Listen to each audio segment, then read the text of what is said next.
Hello, I'm Peter. I'm so glad you could join me for tonight's journey. Imagine the air is so cold it burns. The wind doesn't just blow, it cuts through you. In this environment, your life hangs by a thread. Let the fire burn out for even an hour and you won't see the sunrise. We are transporting ourselves to the frozen heart of the Great Plains.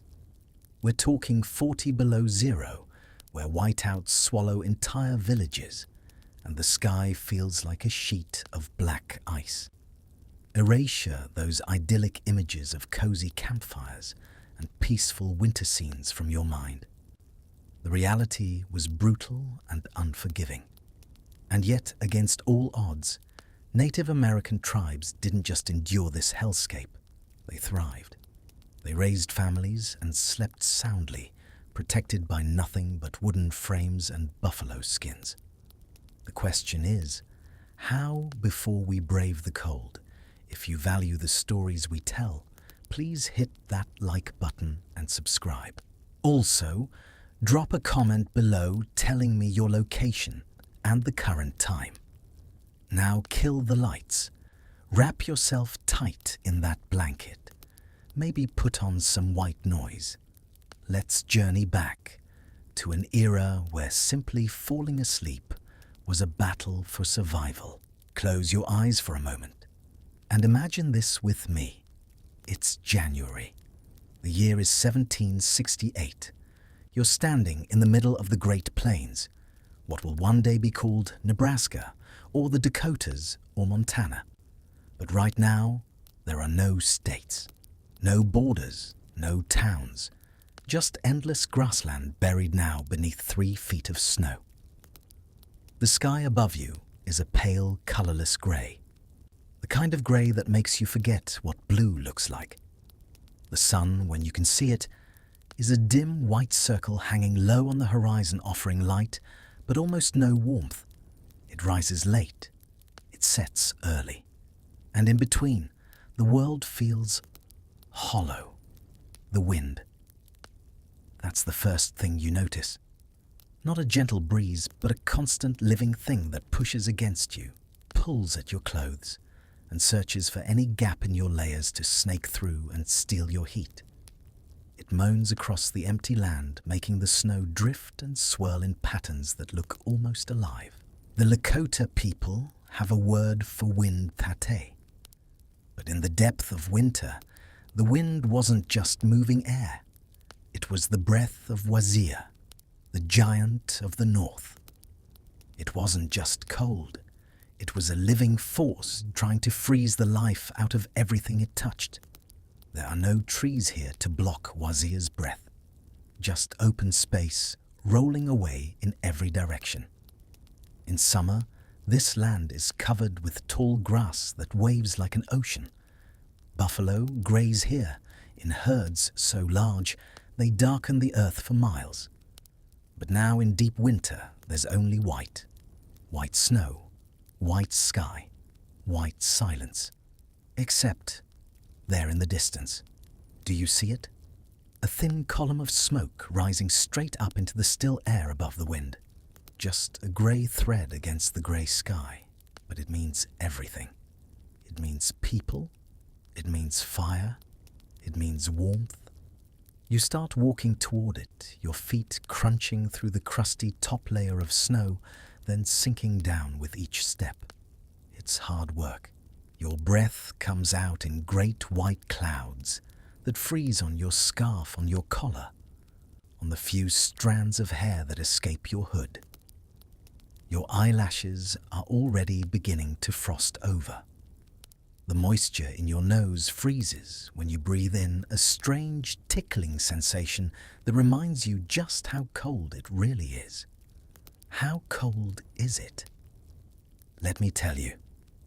During the period we're visiting, the late 1700s, the Earth was experiencing what scientists now call the Little Ice Age.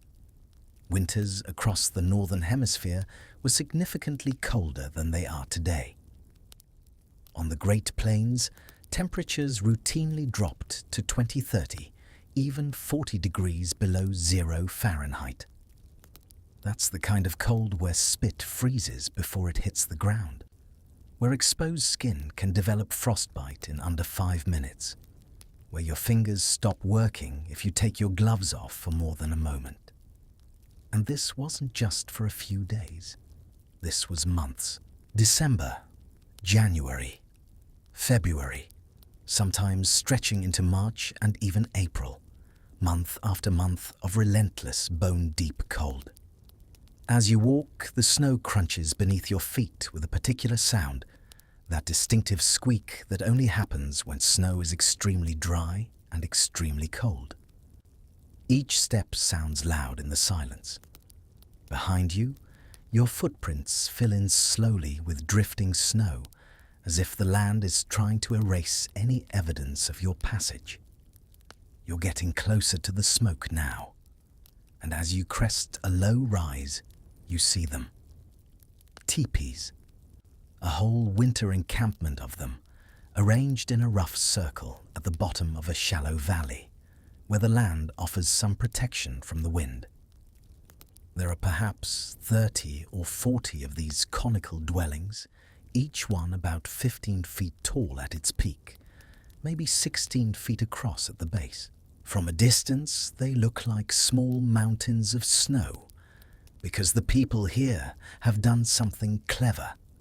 They've piled snow around the base of each teepee, creating a natural insulation barrier that rises 2 or 3 feet up the sides. The teepees themselves are made from buffalo hide, 10, 12, or sometimes 15 individual hides, carefully stitched together to form a single large covering. These aren't the clean white teepees you might have seen in photographs or paintings. These are working winter lodges, their hides stained with smoke, and weather patched in places darkened around the smoke hole at the top, where years of fires have left their mark. Smoke rises from about half of them. Slow, steady smoke. Not the black, choking smoke of a fire that's been built wrong, but the thin, nearly white smoke of a fire that's been carefully tended, burning dry wood that someone spent hours gathering and preparing. Around the camp, you can see other signs of life adapted to winter. Racks made from stacked poles, where strips of dried meat hang frozen solid, preserved by the cold better than any freezer. Bundles of firewood collected during the brief warmer days and now protected under hides. A few dogs lying in curved depressions. They've dug in the snow their thick winter coats, making them look twice their normal size.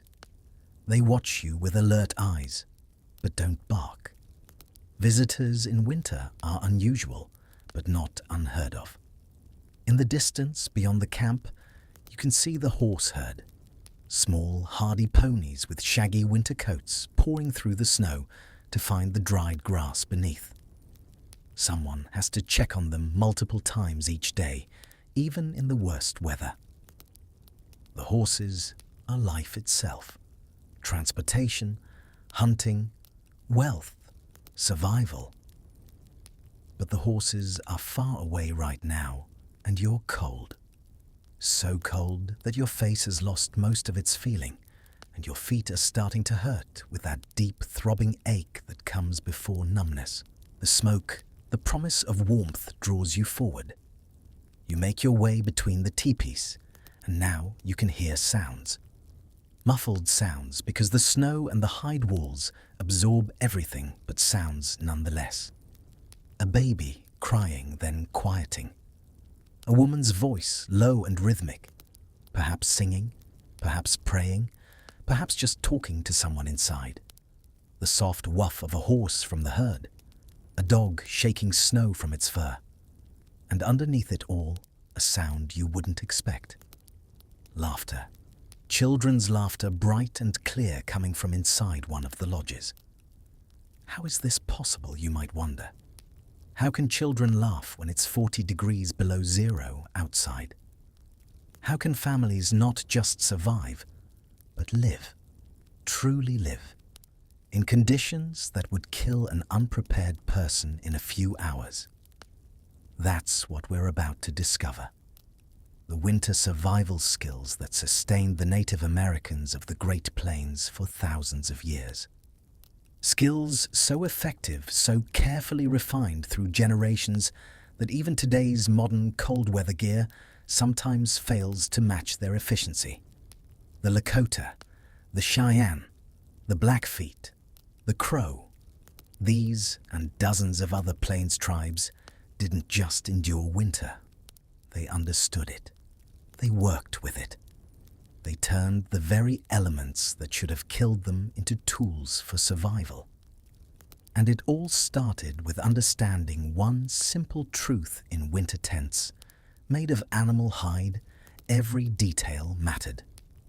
Every decision, where to place your tipi, how to build your fire, what to sleep on, who to sleep next to, could mean the difference between waking up to another day or never waking up at all. So, let's step closer. Let's approach one of these lodges and see if they'll let us in. Let's escape the biting wind and discover what it was really like to sleep through a Great Plains winter and survive. You approach a medium-sized tipi near the center of the camp. Smoke curls lazily from the opening at its peak. You can see a warm, flickering glow through the hide walls. The fire inside creating a gentle amber light that makes the whole structure look like a lantern. At the entrance, there's a door made from another piece of buffalo hide hanging from a wooden frame and weighted at the bottom to keep it closed against the wind. It faces east, away from the prevailing winds. This isn't random. Every tipi door faces east when possible, toward the rising sun, toward new beginnings, but also practically away from the west wind that dominates these plains. You announce yourself as is proper. A voice from inside calls out, welcoming. You pull the door flap aside and quickly step through, pulling it closed behind you as fast as possible. Every second that door is open, precious heat escapes. And suddenly, everything changes. The wind stops. That constant gnawing pressure against your skin, that relentless push and pull, it simply disappears. The silence in that first moment is almost shocking. Your ears ring with the absence of wind. Then your other senses catch up. Warmth, and suddenly, everything changes. The wind stops. You are standing inside a tipi. Technically, to the untrained eye, it looks like a simple tent. But in reality, it is a ventilation masterpiece. While a regular winter tent would trap smoke and suffocate you, the tipi is an engine designed to manage airflow. It allows families to keep an open fire burning all night long, right beside where they slept.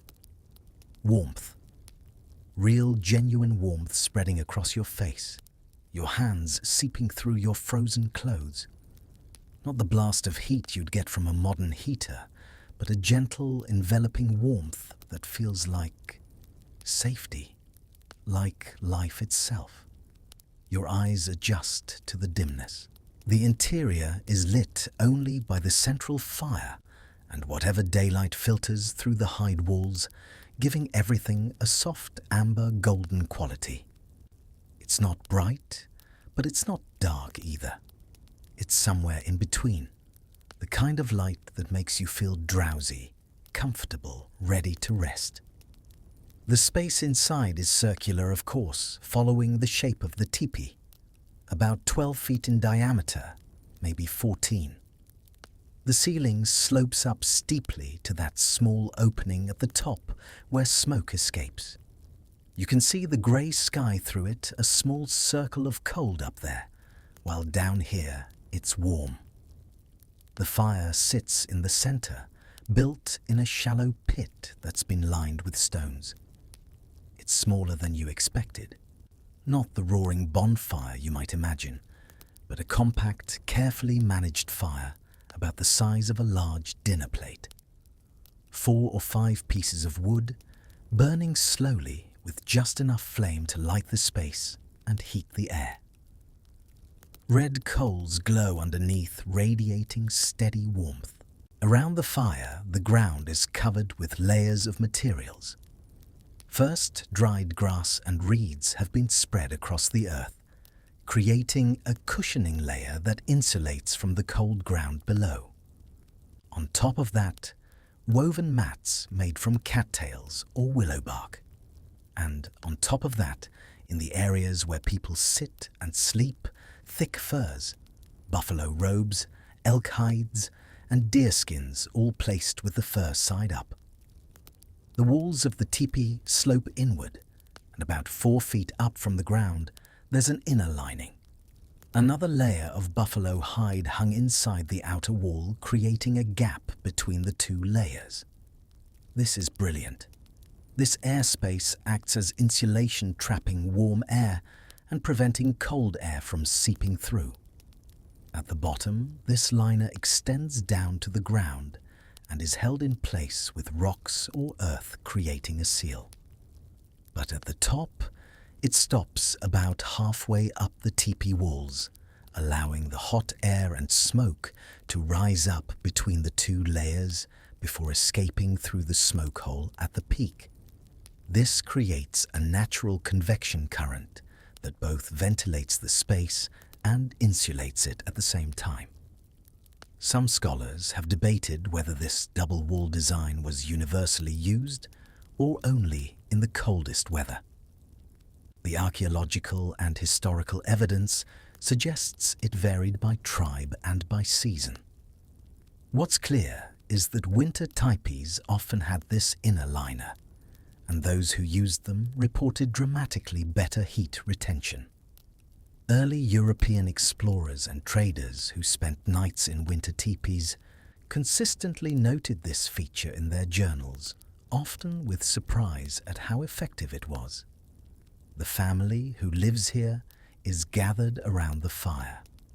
A man, perhaps in his 40s, sits on the western side, the place of honor furthest from the door. He's working on something with his hands. It looks like he's straightening arrow shafts by heating them briefly over the coals, then bending them carefully. The repetitive work his hands moving with practiced precision. A woman about the same age sits to his right. She's sewing something. It looks like moccasins, working with an awl made from bone to pierce holes through thick leather, then drawing through sinew thread. A younger woman, perhaps their daughter, sits beside her doing similar work. Their hands move constantly, never idle. Winter is a time for making mending, preparing for the spring to come. 3 children are present, ranging from perhaps 4 years old to 10 or so. Their not running around the space doesn't allow for that, and besides, it's too cold to be energetic. Instead, they're engaged in quiet activities. The oldest is playing with small carved figures, moving them through an imaginary landscape. The middle child is curled up under a fur robe, half asleep. The youngest is lying on his stomach, drawing patterns in the soft ashes at the edge of the fire pit, with a stick creating and erasing images in an endless cycle.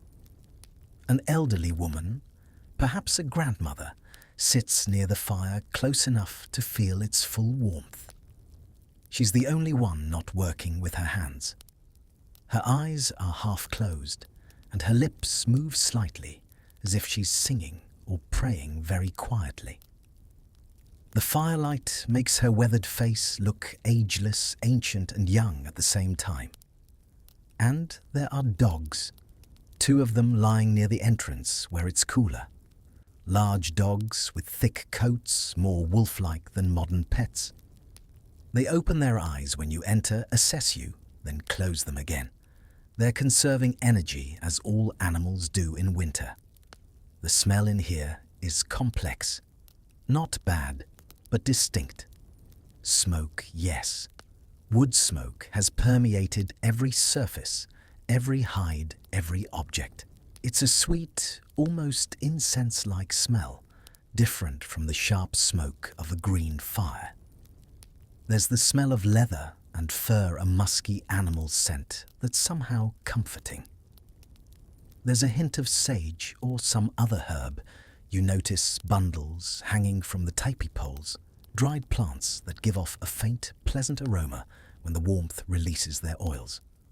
And underneath it, all the smell of people. Not unpleasant, but earthy, real human. The temperature in here is remarkable. Outside, it's somewhere around 20 below zero.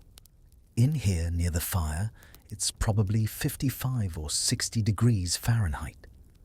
Further from the fire, closer to the walls, it drops to maybe 45 degrees.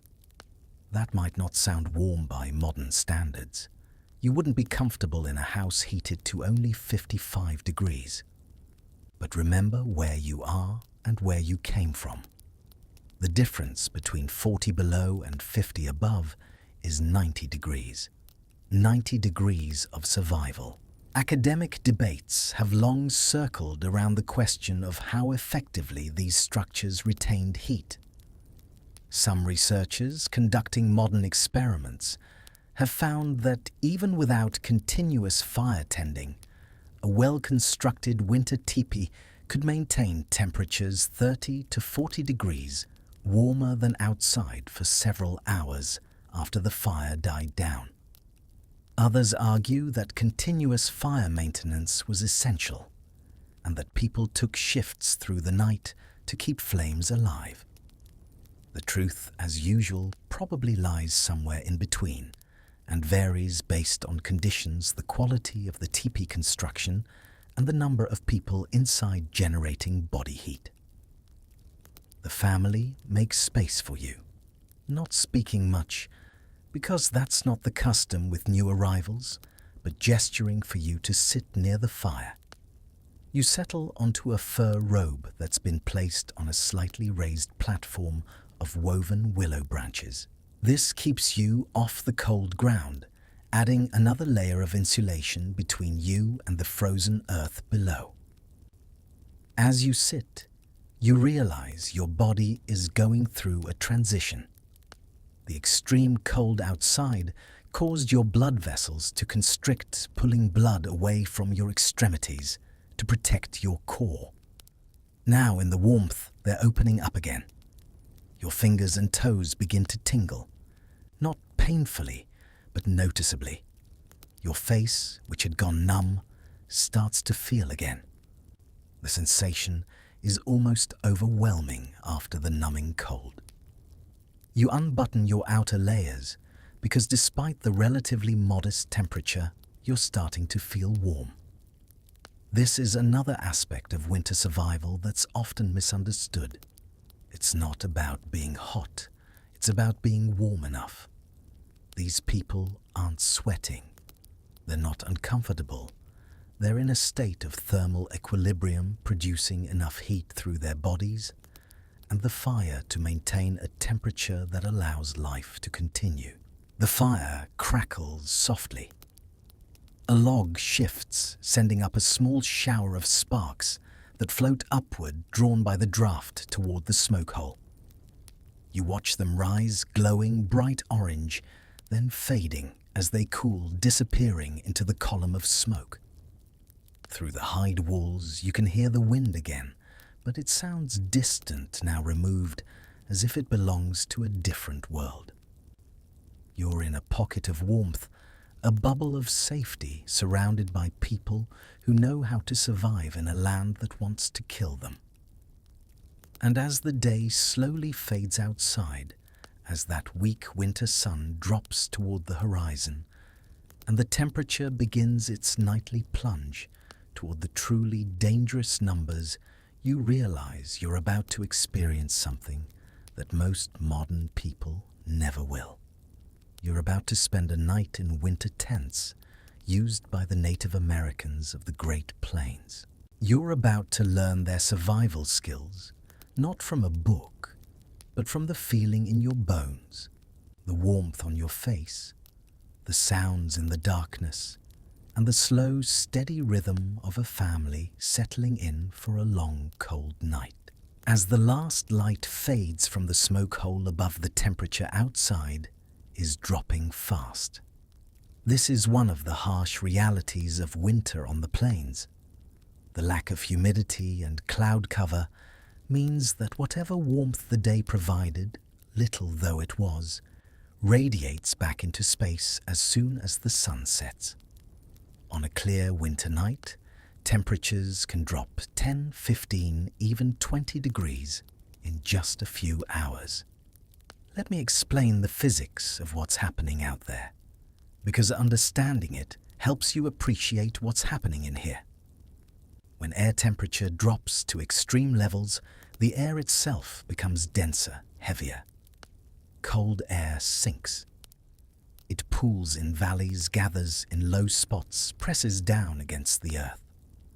On nights like these, the temperature difference between the ground level and even 20 feet up can be significant, sometimes 5 or 10 degrees. The coldest air is right where you'd be sleeping if you were outside. But you're not outside. You're inside a structure that, despite its seeming simplicity, represents hundreds of generations of accumulated wisdom about thermodynamics, airflow, and survival. Let's talk about the tipi itself as a piece of thermal engineering. The conical shape is not arbitrary. A cone is incredibly stable in wind, much more so than a square or rectangular structure. Wind hits the curved surface and slides around it rather than pushing against a flat wall. In high winds, a tipi can flex slightly the poles, giving just a little, which actually makes it stronger. Square cabins can blow apart in the windstorms that sweep these plains. Tipis almost never do.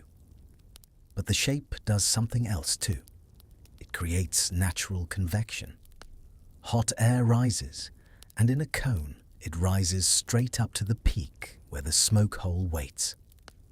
This draws fresh air in from the bottom, not cold outside air, but air that's been slightly warmed by passing through the gap between the two hide layers.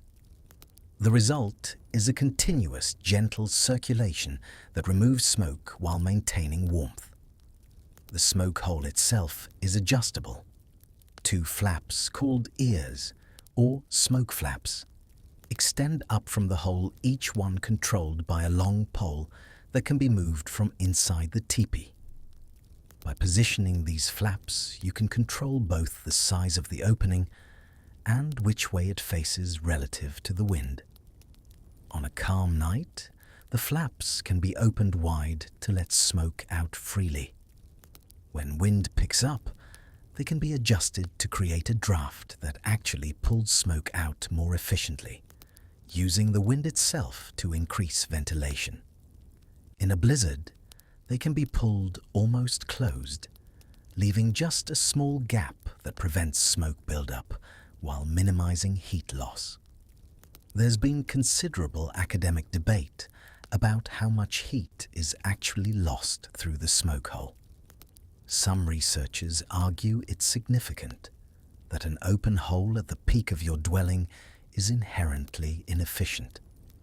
Others counter that the benefits of smoke removal far outweigh the heat loss, and that the convection system actually helps maintain even temperatures by circulating air. Historical accounts from Europeans who spent winters in tipis often mentioned that the smoke hole didn't seem to make the space cold, though they couldn't quite explain why. The double wall construction is another marvel. Remember that inner liner we discussed? The air gap between the outer hide and the inner liner typically measures 6 to 8 inches. Dead airspace is one of the best insulators known. It's the principle behind double-pane windows, down jackets, and modern building insulation. The Native Americans discovered this principle through experience long before thermodynamics was a science. But here's where it gets really interesting. The inner liner is usually made from lighter, thinner hides than the outer wall, deer or elk rather than buffalo. This is because the inner layer doesn't need to be weatherproof. The outer layer handles that. What the inner layer needs to do is radiate heat back into the living space. Lighter hides do this more effectively than thick ones. The outer buffalo hide, thick and heavy, provides wind and weather protection. The inner hide, thinner and more flexible, provides thermal reflection. Some researchers have questioned whether all Plains tribes used this double wall system, or whether it was specific to certain groups or certain extreme conditions. The evidence suggests that winter encampments nearly always featured lined tipis, while summer tipis often had no liner or only a partial one. The difference in comfort was dramatic. Travelers who experienced both consistently noted that a winter tipi with a proper liner felt almost like a different structure entirely. The buffalo hide itself deserves examination. A tanned buffalo hide is remarkably dense and naturally water-resistant, even without the additional treatments often applied. The hide breathes, meaning it allows moisture vapor to escape while blocking wind. This prevents the buildup of condensation inside, which would otherwise freeze on the inner walls and create a constantly damp, cold environment. Many tipis had an additional treatment applied to the outer surface, a mixture of animal fat and sometimes clay or earth rubbed into the hide. This served multiple purposes. It further waterproofed the structure. It added weight, making the cover less likely to flap in the wind. And surprisingly, it added a small amount of insulation. The earth mixture dried to form a thin, hard shell that created yet another air gap between itself and the hide beneath. Some modern reconstructions have found this treatment can improve heat retention by 10 to 15%. Now let's talk about the ground itself. The earth beneath you, even just a few inches down, remains warmer than the air in winter. Soil has thermal mass. It absorbs heat when available and releases it slowly. In summer, this makes the ground cooler than the air. In winter, it makes it warmer. Not warm, but warmer. The ground a foot beneath the surface might be 35 or 40 degrees when the air above is 20 below. That 40-degree difference matters. This is why the layering of materials on the floor is so important. That first layer of dried grass and reeds, it's not just cushioning, it's insulation. Dried grass contains countless tiny air pockets. And remember, dead airspace is insulation. The woven mats on top of that add another insulating layer. And the furs on top of everything. They insulate you from below while you sleep, but they also prevent your body heat from being conducted away into the ground. Some archaeological evidence suggests that in permanent or semi-permanent winter camps, people sometimes dug down slightly, excavating 6 inches to a foot of earth from the interior of the tipi. This served 2 purposes. First, it lowered you into that slightly warmer earth. Second, it created a raised threshold at the door, which acted as a barrier to cold air flowing in along the ground. Not all tipis had this feature, and scholars debate how common it was, but the ones that did were reportedly noticeably warmer. The fire, of course, is the heart of everything, but it's not working alone. It's part of a system. A fire radiates heat in all directions. In an open space, most of that heat is lost. It rises into the air and disperses. In the enclosed space of a tipi, the heat has nowhere to go except into the air inside and into the objects around it. The hides warm up.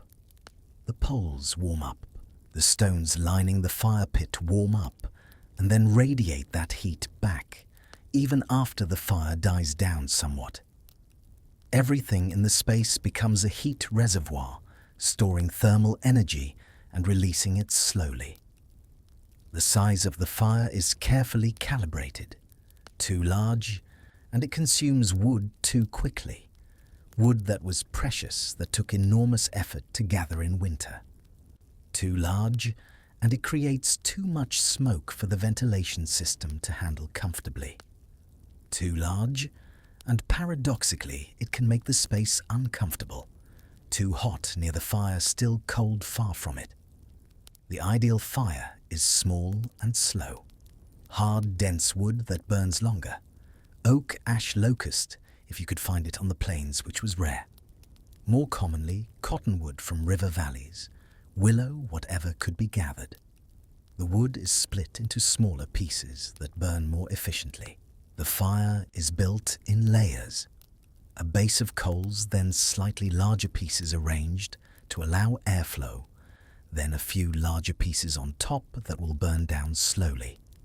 Experienced fire tenders and everyone in a winter camp learned this skill, could judge the fire's needs at a glance. A certain quality to the smoke meant it needed more air at the base. A certain color to the flames meant the wood was too wet.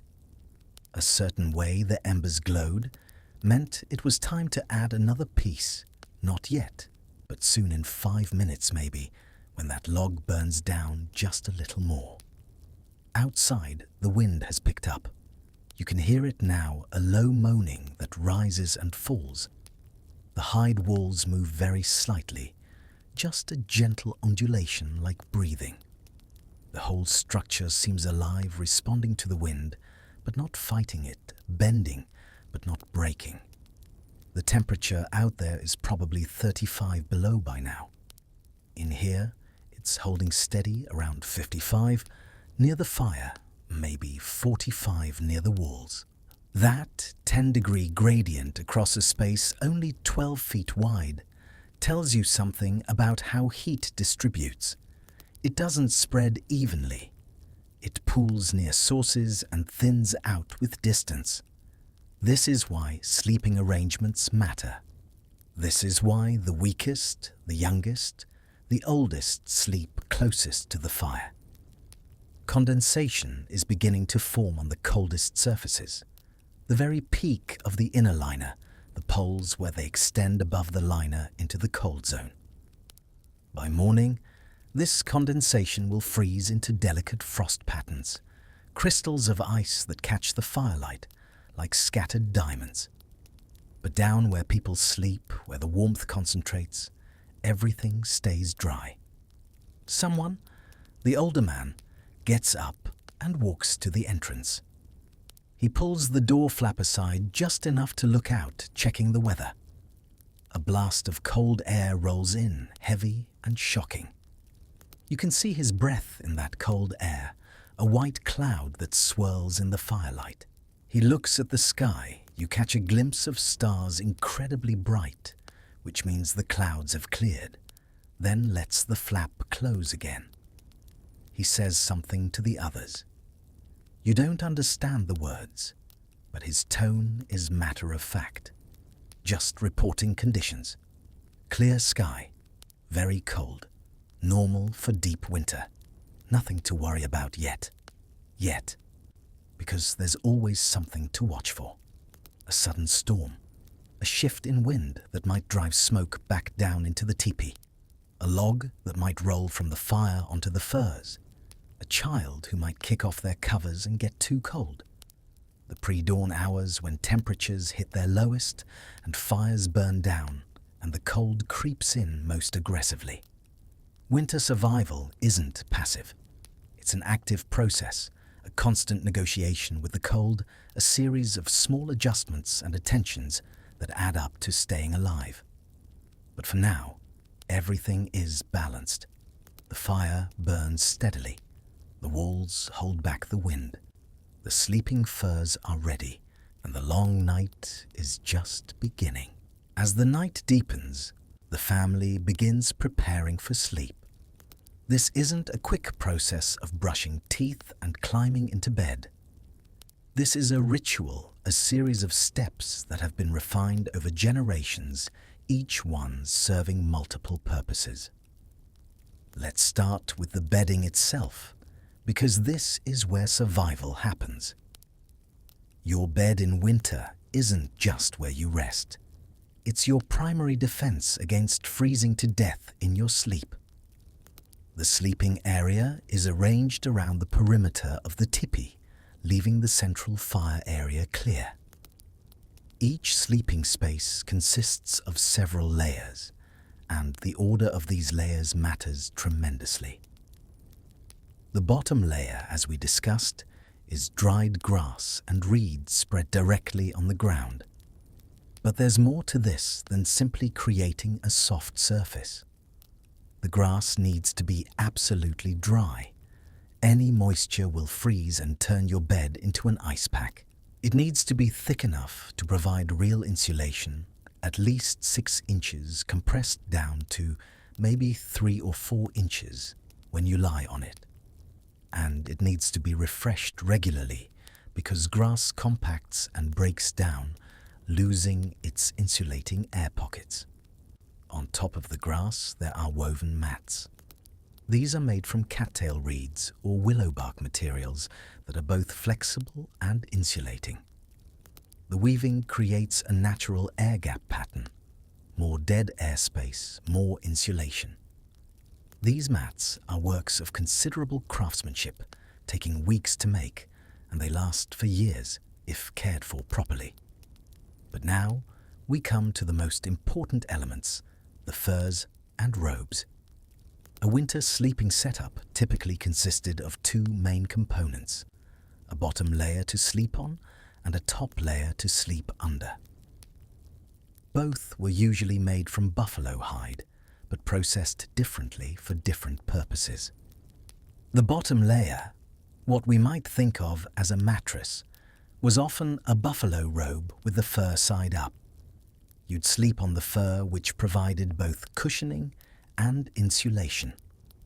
The hide itself blocked any remaining cold from the ground below, while the fur trapped warm air close to your body. The top layer, the blanket, was also typically a buffalo robe, but sometimes 2 or even 3 in the coldest weather. These were placed with the fur side down against your body. This is counterintuitive to how we use blankets today, but it's correct. The fur traps warm air against your skin, creating an insulating layer that moves with you when you shift in your sleep. The hide side faces outward, blocking drafts and reflecting heat back toward your body. The result is essentially a prehistoric sleeping bag. You're sandwiched between furs, cocooned in warmth, with layers of insulation below you, protecting against the cold ground, and layers above you, protecting against the cold air. How warm is this? Historical accounts give us some clues. In the 1830s, the artist George Catlin spent a winter with the Mandan people living in earth lodges that operated on similar principles to tipis. He wrote that under buffalo robes, even on the coldest nights, he often became too warm and had to throw off the top layer. Another account from a fur trader in the 1850s mentions that sleeping under buffalo robes was warmer than any bedding I have known, including feather beds in civilized homes. Modern recreations using authentic materials have confirmed this. Buffalo fur is remarkably efficient insulation. A properly prepared robe can have an R value, a measure of thermal resistance, comparable to modern synthetic sleeping bags, rated for sub-zero temperatures. And unlike synthetic materials, buffalo hide breathes, allowing moisture from your body to escape so you don't wake up damp. There's been scholarly discussion about how universal buffalo robes were. Buffalo, of course, were primarily available on the Great Plains. Tribes in other regions used different materials: elk hides, deer skins, woven rabbit fur blankets in the southwest. But the principle remained the same: create layers that trap air, keep that air warm with body heat, and prevent that warm air from escaping. Some winter survival skills involved using multiple smaller hides rather than one large buffalo robe. Several deer skins could be sewn together, or even hides from smaller animals like beaver or otter. These composite blankets sometimes had an advantage. You could open them partially for temperature regulation, something harder to do with one massive buffalo hide. The sleeping platform itself was often slightly elevated. Remember those woven willow branches mentioned earlier? This creates a sleeping surface that's raised 4 to 8 inches off the ground. This matters because cold air sinks. The coldest air in the tipi will pool at ground level. By sleeping even a few inches up, you're in noticeably warmer air. Some archaeological evidence and historical accounts mention sleeping platforms that were more elaborate, actual built structures of branches creating a bed frame of sorts. How common these were is debated. They take time and materials to build, and nomadic peoples had to balance comfort with portability. In winter encampments where people stayed in place for months, more permanent sleeping platforms were probably more common. Now let's talk about pillows and head positioning, because even this detail has survival implications. In extreme cold, people often slept with their heads partially covered by the robes. Your head, despite representing only about 9% of your body's surface area, can account for up to 45% of heat loss from your body. This is where the myth that you lose most of your heat through your head comes from. It's not true in general, but it becomes true if your head is the only uncovered part of your body in the cold. But you can't sleep with your head fully covered. You need to breathe. So the technique was to create a small opening in the robes, just large enough for your face, while the rest of your head and neck were insulated. Some people used small logs or rolled up hides as pillows, positioning themselves so their breath wouldn't create moisture that would freeze on the robes near their faces. The breathing itself required some adjustment. Inhaling frigid air directly through your mouth could hurt, could even damage lung tissue. So people learned to breathe through their noses, which warmed and humidified the air slightly before it reached their lungs. Or they breathed through a corner of the robe, using the fur as a filter and preheater for the air. Children, especially infants, required special arrangements. A baby can't regulate their temperature as efficiently as an adult. They lose heat faster and can't generate as much body warmth through muscle activity. Infants were kept in cradle boards, wooden frames with a curved hood at the top and a footrest at the bottom with the baby wrapped and laced inside. For winter, the cradle board would be lined with the softest, warmest materials available. Dried moss or cattail down at the bottom as absorbent material, soft buckskin wrappings, and on top of everything furs. The baby was essentially cocooned with only their face exposed. At night, the cradle board would be positioned near the fire, but not too near. Close enough for warmth, far enough for safety. Or more commonly, the mother would bring the baby into her sleeping robes, using her body heat to keep the child warm. This is called co-sleeping. And while it's controversial in modern Western culture due to safety concerns, it was the universal practice in cold climates. The baby benefited from the mother's body heat, and the mother could nurse without having to get up and expose herself to the cold. Some researchers have pointed out that co-sleeping in a cold environment is actually safer than it would be in a warm, soft modern bed. The parents are highly alert to the baby's presence. They have to be, because the baby's survival depends on it. The sleeping surface is firm, not soft like a modern mattress, and everyone is covered by heavy robes that don't shift easily, reducing the risk of accidental smothering. Older children often slept together, sharing robes and body heat. 2 or 3 children under one large buffalo robe nested together like puppies. This wasn't just cute, it was practical. 3 small bodies generate more heat than one and lose it more slowly when pressed together. The sleeping arrangement was carefully organized. The coldest spots, near the door, near the outer walls, were where the strongest adults slept. The warmest spots, closest to the fire, furthest from the door, were for the weakest, the elderly, the young children, the sick, nursing mothers.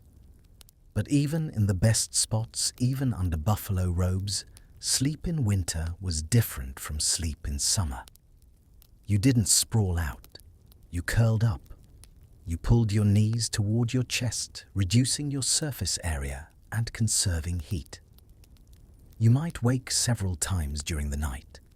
Waking is actually a survival mechanism, allowing you to check that you're still warm enough, still safe. The dogs, remember, played a role here too. Those 2 large dogs we saw earlier. As the night grew colder, they would eventually move from the doorway to the sleeping areas. Dogs generate significant body heat, and a large dog lying against your back or at your feet under the robes could raise the temperature by several degrees. The phrase, 3-dog night, comes from this practice. A night so cold you needed 3 dogs to stay warm. There's been some academic skepticism about how practical dogs really were for warmth, given concerns about fleas' hygiene and the risk of dogs stealing food or behaving unpredictably. But historical accounts consistently mention dogs sleeping with people, and the practice was widespread enough across cultures that it seems to have been genuinely useful despite any downsides. Another technique, less romantic but highly effective, involved heated stones. Before sleeping, smooth river stones would be placed in or near the fire until they were thoroughly heated. Then, carefully wrapped in leather or cloth to prevent burns, these stones would be placed under the sleeping robes, usually near the feet. A properly heated stone, maybe 5 or 6 pounds of river rock, could stay warm for hours, functioning like a primitive hot water bottle. This was especially useful for people whose circulation was poor, the elderly, or anyone whose feet always seemed to be cold. The physics here is simple. Stone has high thermal mass. It takes a lot of energy to heat it up, but once heated, it releases that energy slowly. A stone heated to, say, 200 degrees Fahrenheit might still be noticeably warm 8 or 10 hours later, right through till morning. Some scholars have questioned how common heated stone use was, arguing that it required extra fuel wood and labor. Others point out that stones could be heated during normal cooking activities and then repurposed for warming, requiring no additional fire time.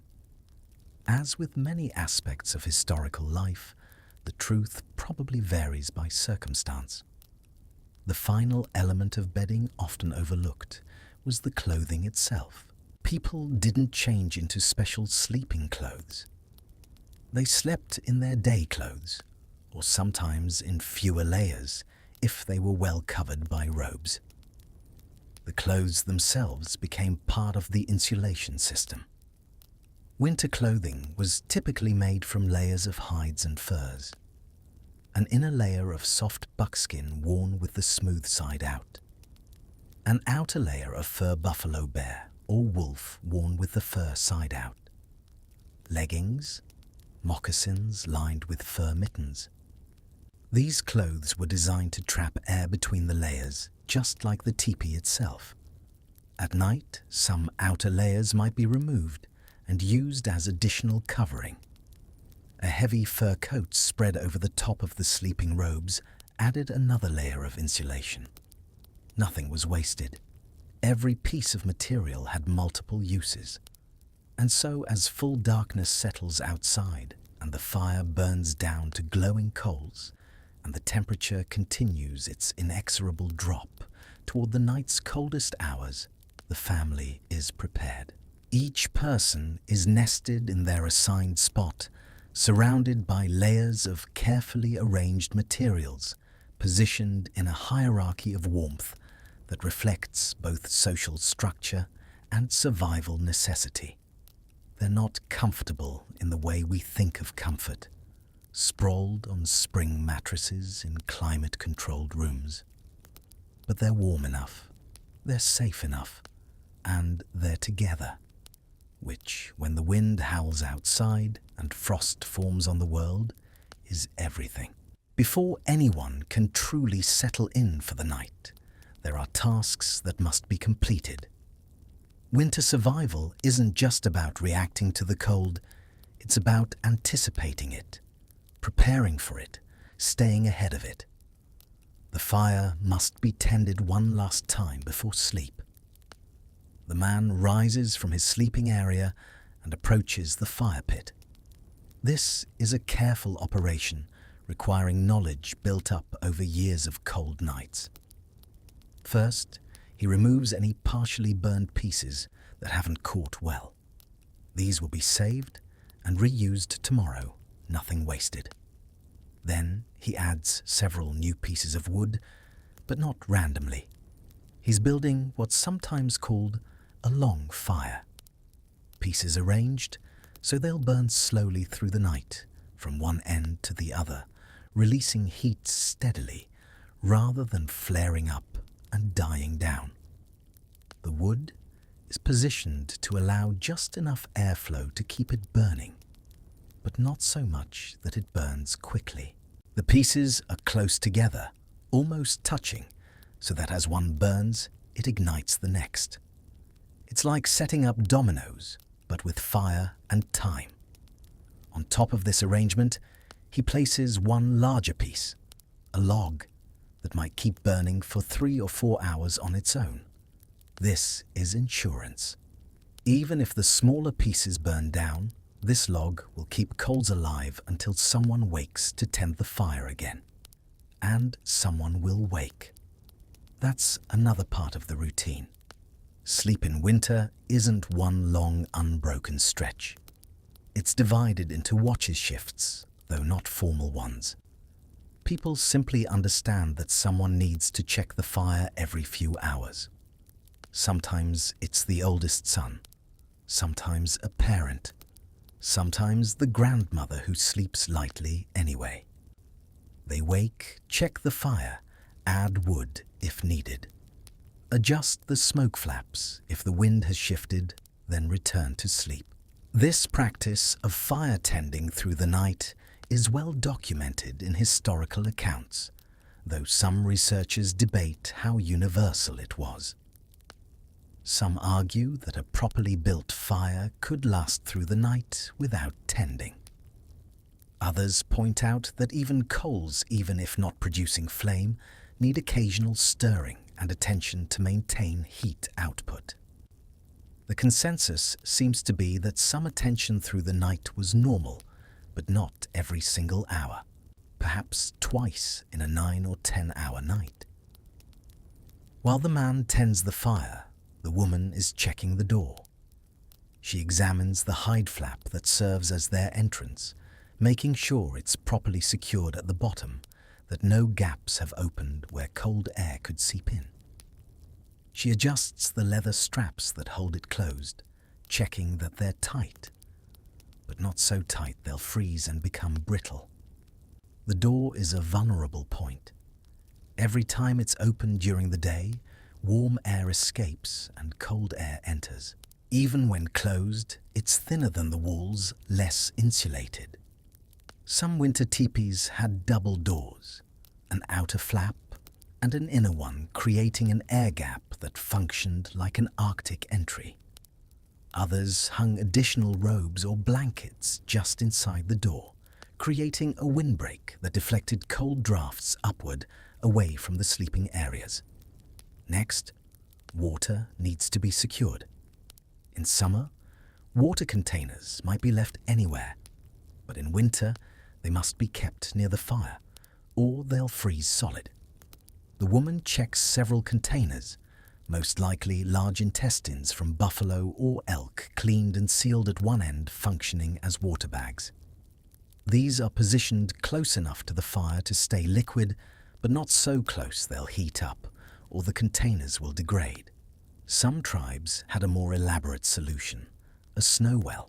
Snow would be packed into a container and positioned near enough to the fire that it melted slowly throughout the night, providing fresh water without the need to venture outside.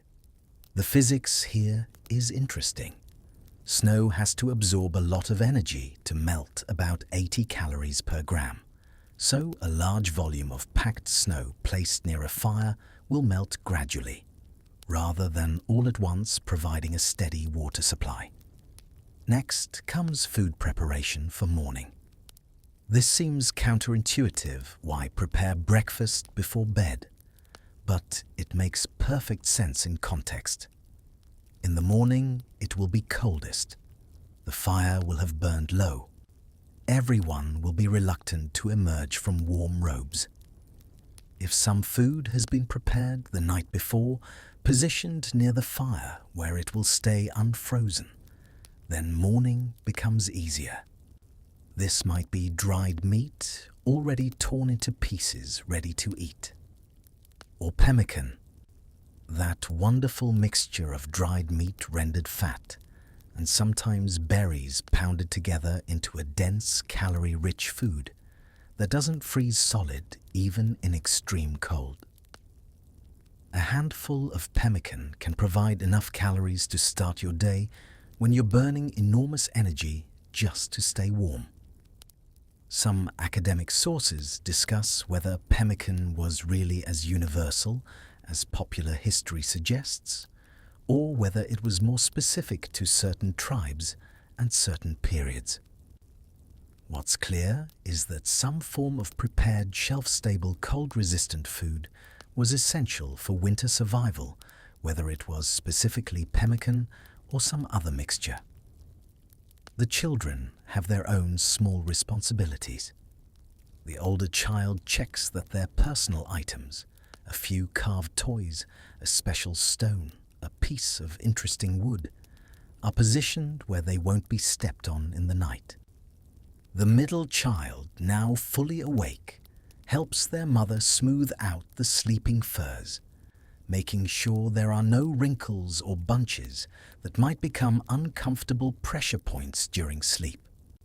Even the youngest has a task gathering the tools and weapons that will need to be kept close during the night.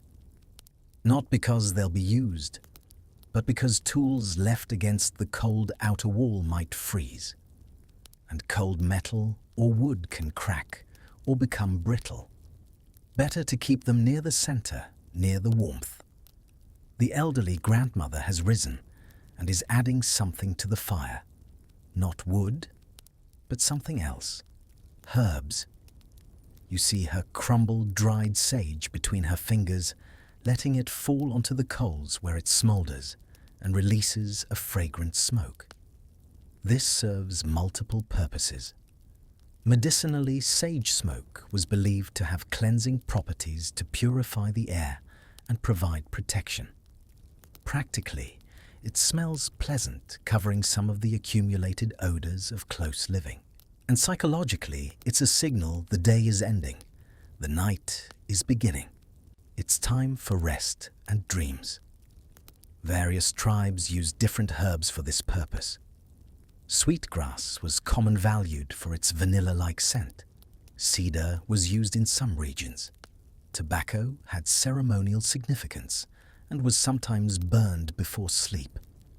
Whether these had actual medical benefits is debated, but their psychological and social importance is undisputed.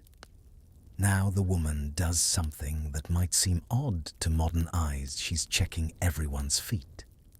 In winter, feet are critical and vulnerable.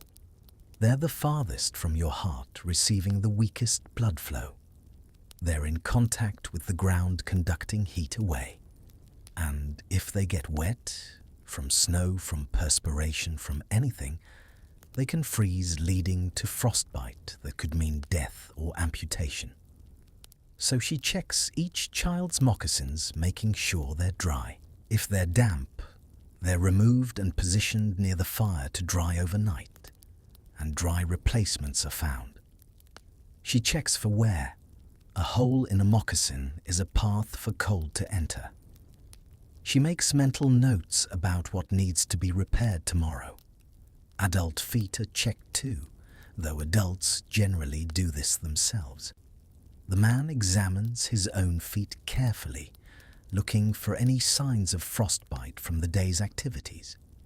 The characteristic white patches on toes or heels, the numbness that indicates tissue damage. Finding none, he wraps his feet in soft, dry rabbit fur before sliding them into his sleeping robes.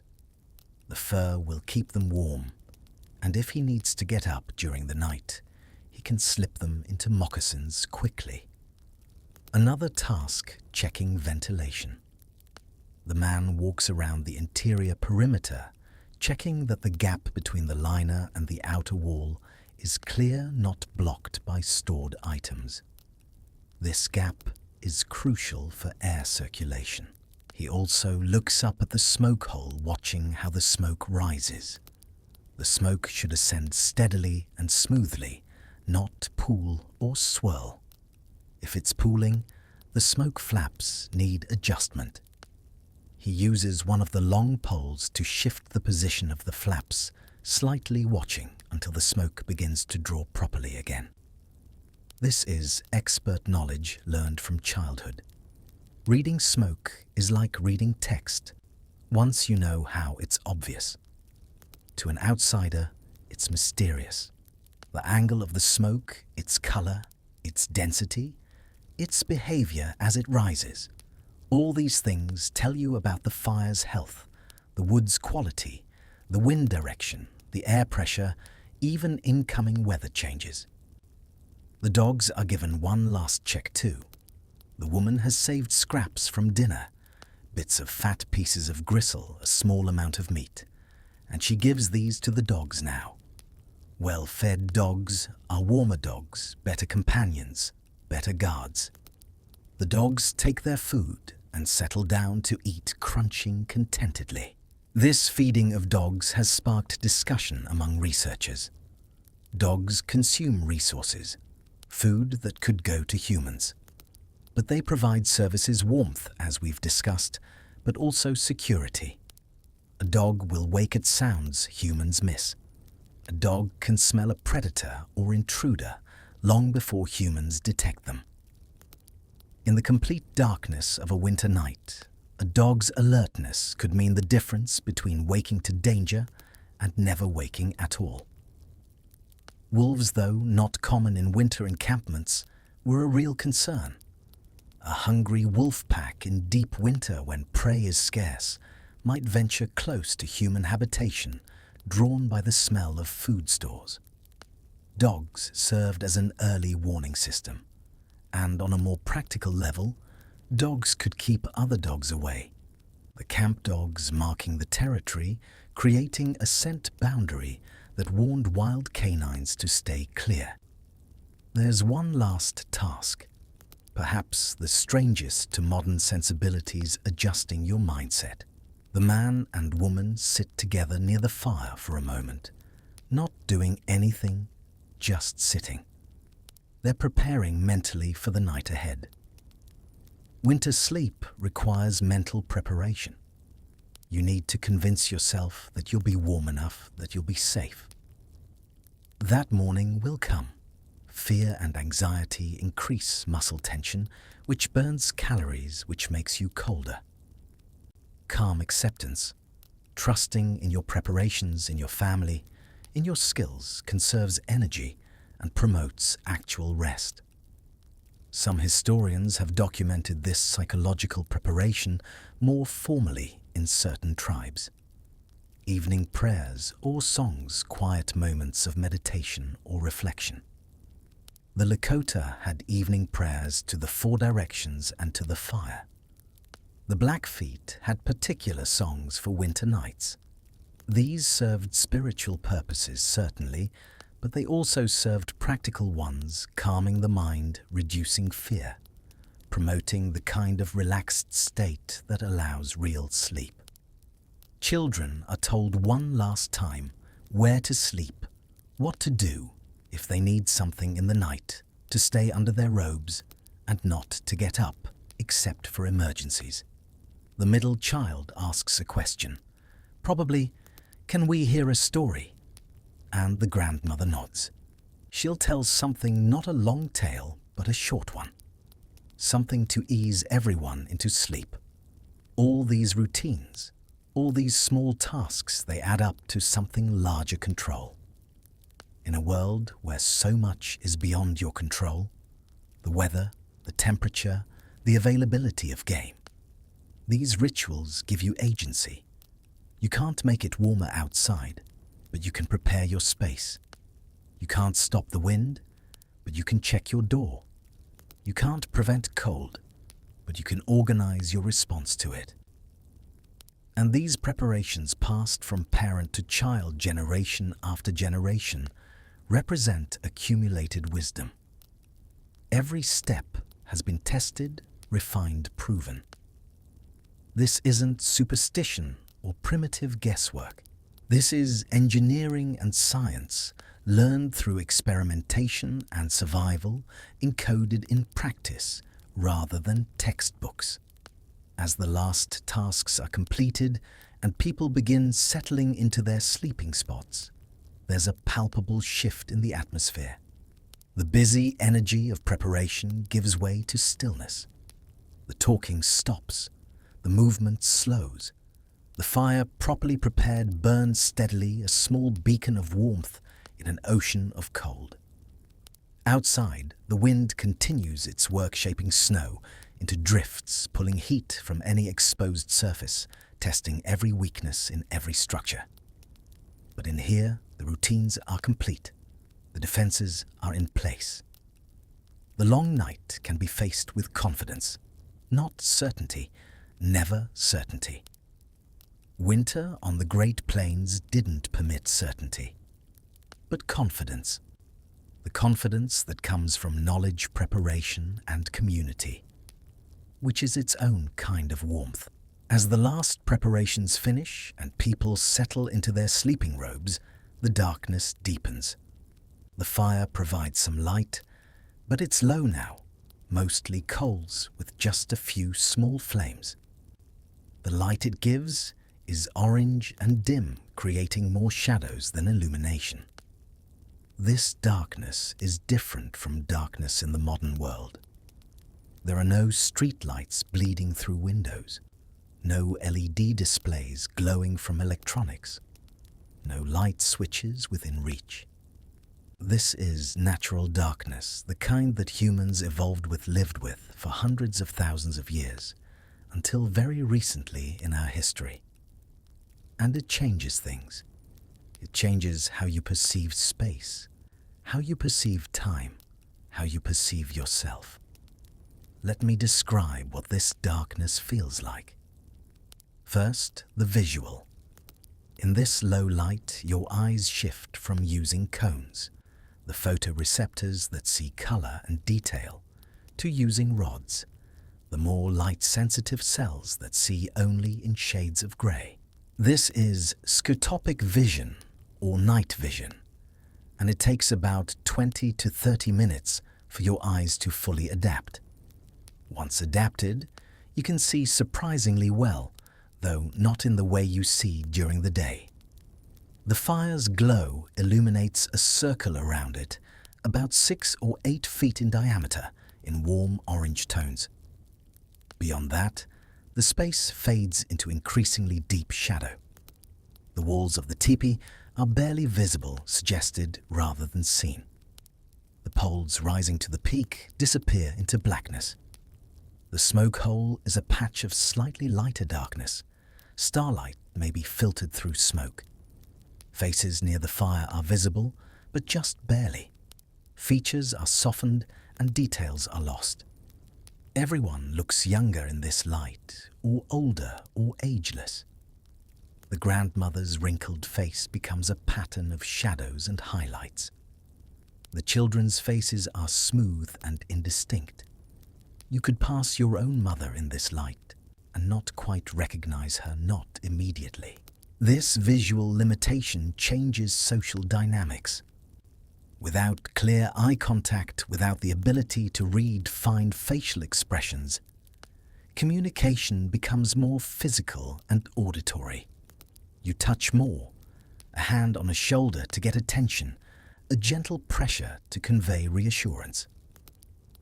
You listen more carefully to voice's tone, carrying more meaning than words sometimes, and you become more internal.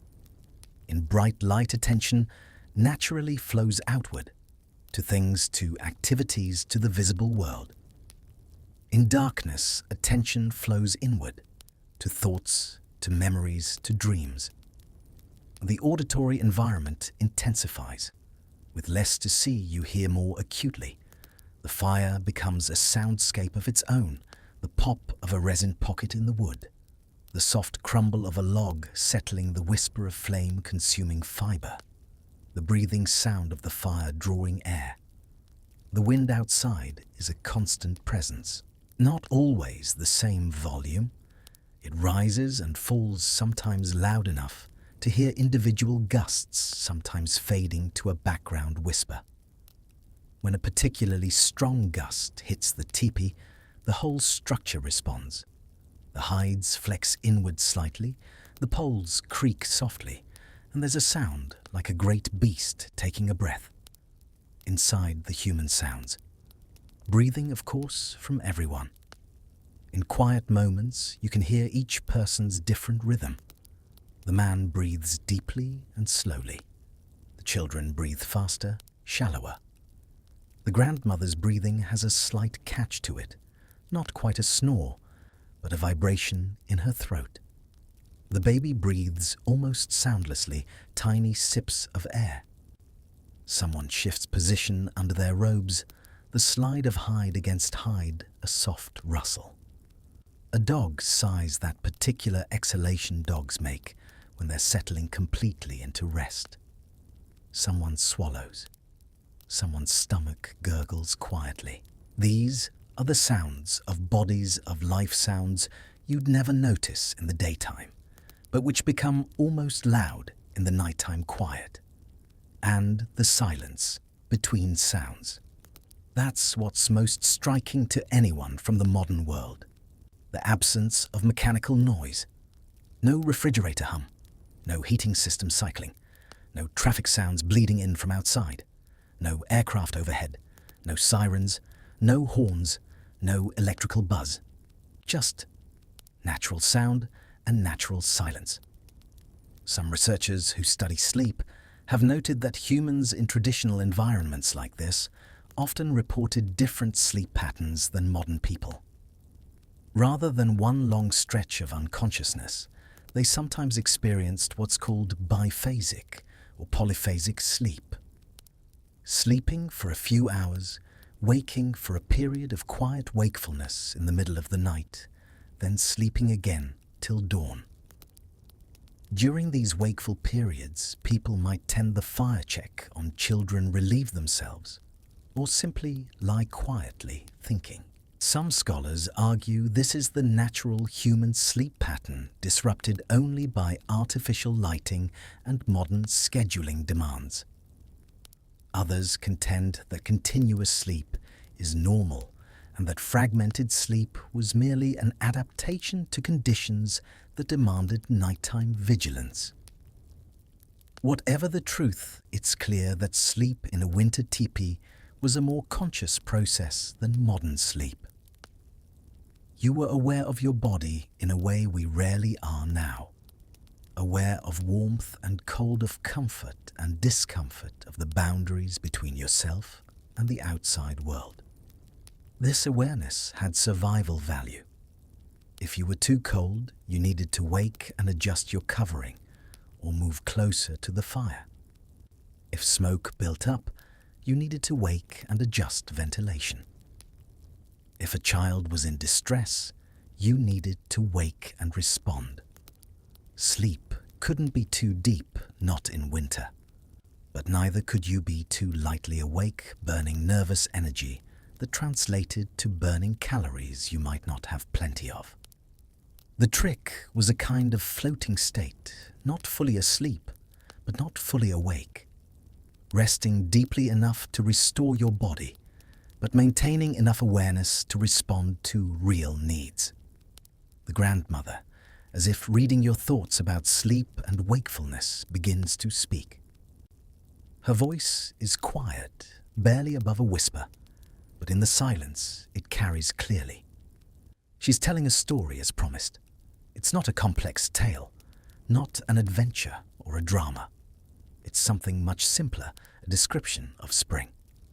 She talks about when the snow melts and the first green shoots appear, about birds returning from the south, about the smell of earth warming and the sound of running water from streams released from ice. This isn't random. This is sophisticated psychology.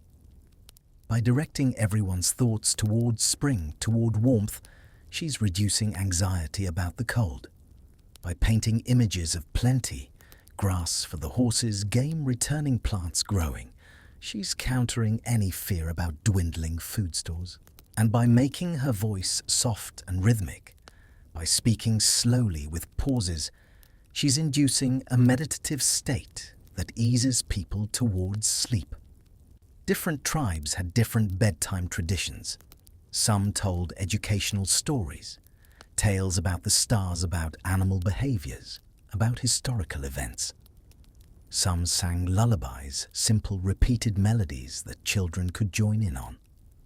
Some had formal prayers or chants. But the purpose was consistent, to create a bridge between wakefulness and sleep, to calm the mind, to prepare the body for rest. As the grandmother speaks, you notice something else about the darkness. It changes your sense of time. How long have you been lying here? 5 minutes? 20? It's impossible to tell. Without the sun's position, without clocks, without any external reference, time becomes elastic.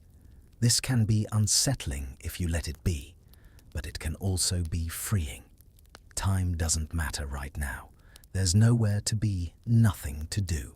There's only rest, only warmth, only this moment. The psychological safety of being in a group is profound. You're not alone in the dark. You're surrounded by family, by people who care about your survival as much as their own. If something goes wrong, you'll face it together. This reduces the primal fear of darkness that many humans carry, the evolutionary legacy of being a prey species that couldn't see well at night. Children especially need this reassurance. A child lying alone in the dark might panic, might burn energy with fear. A child pressed between parents, hearing familiar breathing, feeling familiar warmth, sleeps easily. Even if they wake in the night confused by darkness, they just need to reach out an inch to touch someone solid and real. The fire pops loudly, a small explosion, as a pocket of sap heats and bursts. Everyone stirs slightly at the sound, not waking, but acknowledging it on some level. Then stillness returns. Your own thoughts begin to drift. The day's activities replay in your mind, but distorted, already becoming dreamlike. The walk through the snow, the arrival at the camp, the faces around the fire. Details blur together, rearrange themselves, form new patterns. This is the descent towards sleep. Thoughts lose their logical connection. Time loses its linearity. You're aware that you're thinking, but you're not directing your thoughts anymore. They're happening to you, rather than being generated by you.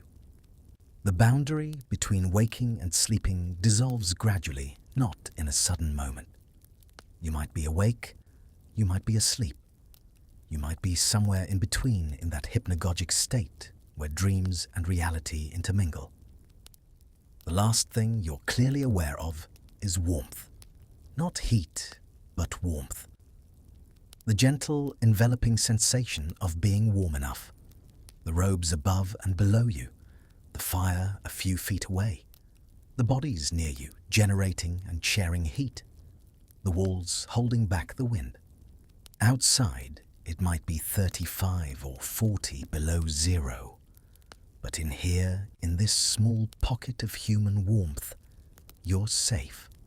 For now, for this night, and that's enough. Before we drift any deeper into sleep, let me tell you about the variations across cultures and regions.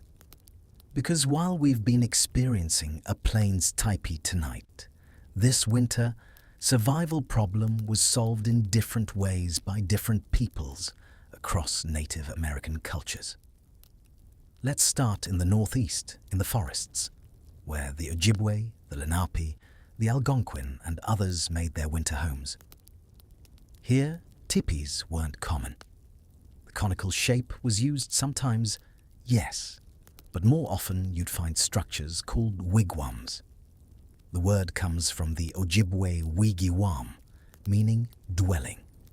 These were dome-shaped or oblong structures framed with bent poles and covered with bark, particularly birch bark, which was harvested in large sheets and carefully preserved. A winter wigwam was smaller than you might expect. Maybe 8 to 10 feet in diameter, maybe 12 at the largest. But that smallness was intentional. Less volume meant less space to heat. And body heat alone could raise the temperature significantly in such a confined space. The frame was made from young saplings, often willow or cedar chosen for their flexibility. These would be stuck into the ground in a circle and then bent inward and lashed together at the top, creating a dome. Then horizontal saplings would be woven around the vertical ones, creating a basket-like lattice. This framework alone provided some wind resistance, but the covering was what made it work. Birch bark was ideal, waterproof, relatively light, and available in large sheets. The bark would be harvested in spring or early summer when the sap was running, and the bark would peel away from the trunk in large pieces. These sheets could be 3, 4, even 6 feet long. The bark pieces were overlapped like shingles on a roof, starting from the bottom and working up. Each piece was tied to the frame with spruce root or basswood cordage. The overlap meant rain or snow would run down the outside without seeping through.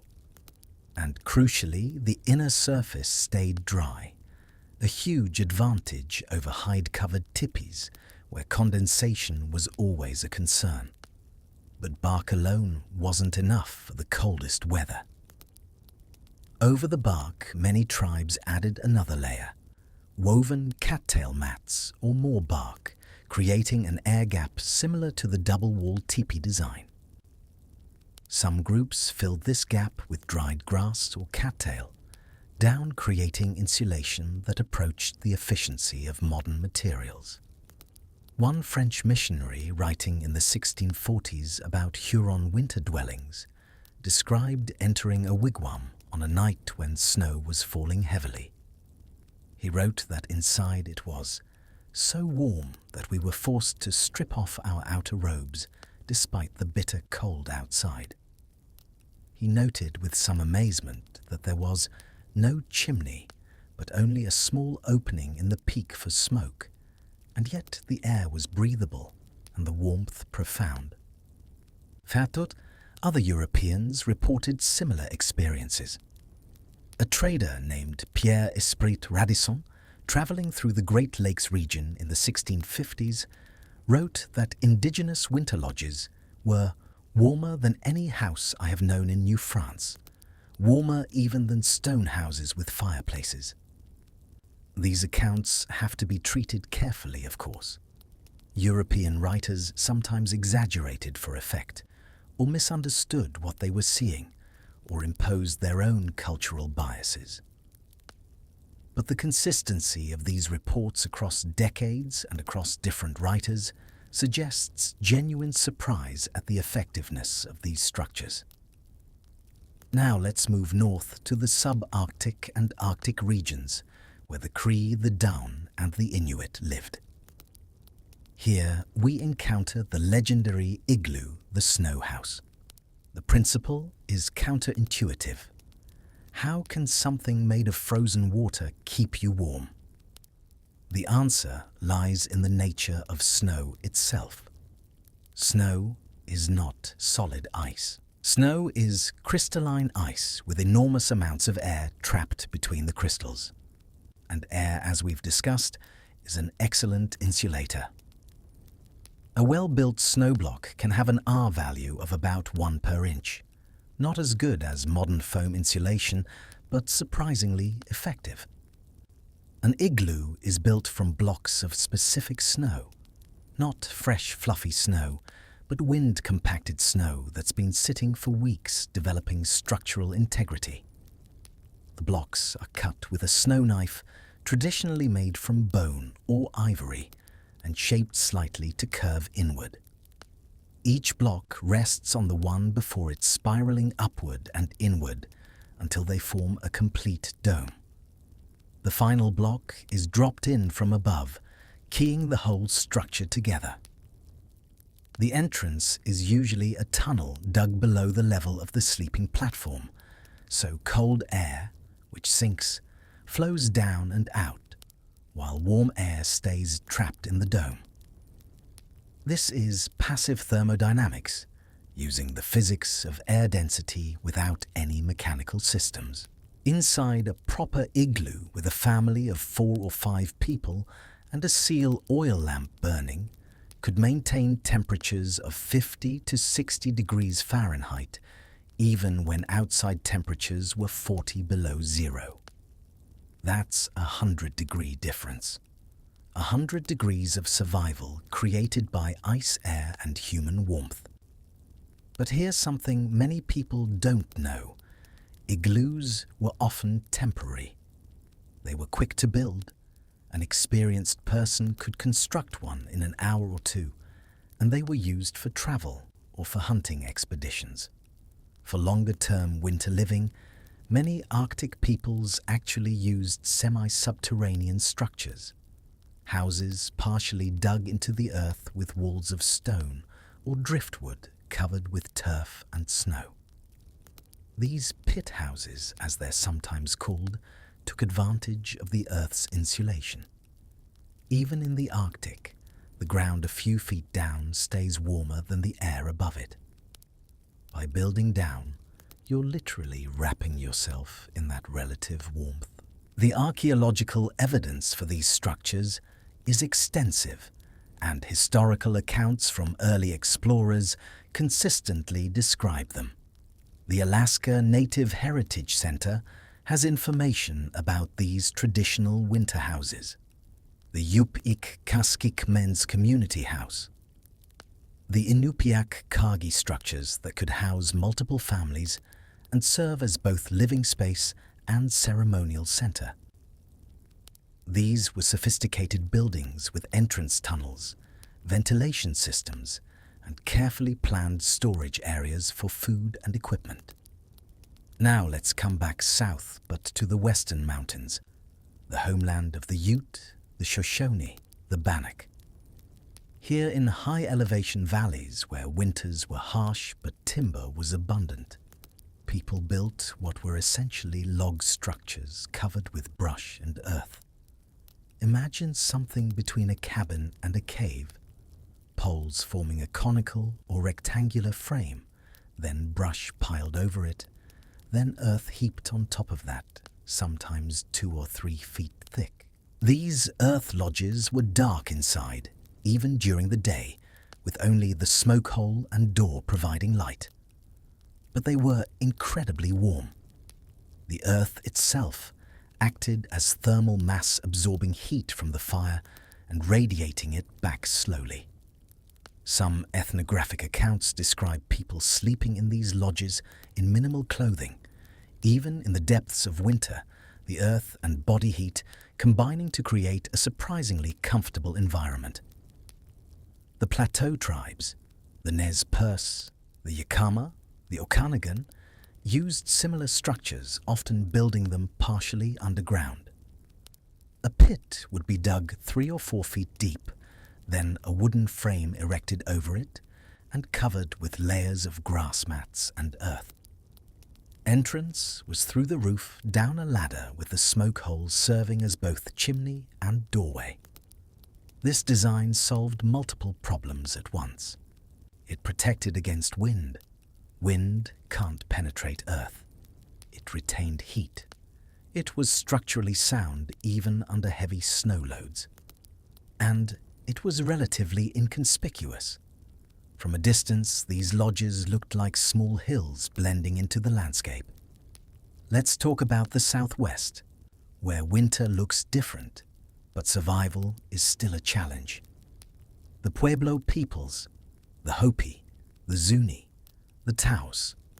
Pueblo built stone and adobe structures that are still standing today, some of them continuously occupied for over 1,000 years. These weren't mobile structures. These were permanent villages, multi-story buildings made from stone blocks or adobe bricks. But the winter survival principles were the same: thick walls for thermal mass, small windows, and doors to minimize heat loss, and architectural features that captured passive solar heat during the day. A Pueblo room in winter, heated only by a small fire, and by cooking could stay 20 or 30 degrees warmer than the outside temperature. The massive walls, sometimes 2 or 3 feet thick, absorbed heat during the day and released it at night, smoothing out temperature swings. The flat roofs, accessible by ladder, could be piled with firewood or snow for additional insulation. The Navajo, living in the same region but with a more mobile lifestyle, used hogans, 8-sided structures of logs and earth. The door traditionally faced east toward the rising sun, with the back of the hogan taking the brunt of prevailing winds. Inside, the earth floor could be lined with sheepskins or woven blankets, and a central fire provided heat. Each of these solutions, bark wigwams, snow igloos, earth lodges, stone pueblos, log hogans, represented generations of experimentation and refinement. They weren't primitive guesses. They were sophisticated engineering adapted to specific environments and resources. And here's what's remarkable. When modern researchers have tested these traditional structures against contemporary cold-weather camping equipment, the traditional designs often perform better. A properly built wigwam can be warmer than a modern winter tent. An igloo can be more comfortable than a polar expedition shelter. The tipi we're lying in right now, with its double walls and careful ventilation, can match or exceed modern yurts or camping structures. This isn't nostalgia or romanticism. This is an evidence-based conclusion from controlled studies. The University of Alaska, among other institutions, has conducted research comparing traditional Arctic structures to modern buildings, finding that traditional designs often used less energy while maintaining equal or better comfort. Why? Because these structures evolved through the most rigorous testing possible survival. Designs that didn't work killed people. Designs that worked were passed down. Over thousands of years, this process, natural selection applied to architecture, produced solutions that are genuinely optimal for their contexts. The tipi we're in tonight, this particular solution to the winter survival problem, dominated the Great Plains for good reason. It was mobile, crucial for following buffalo herds.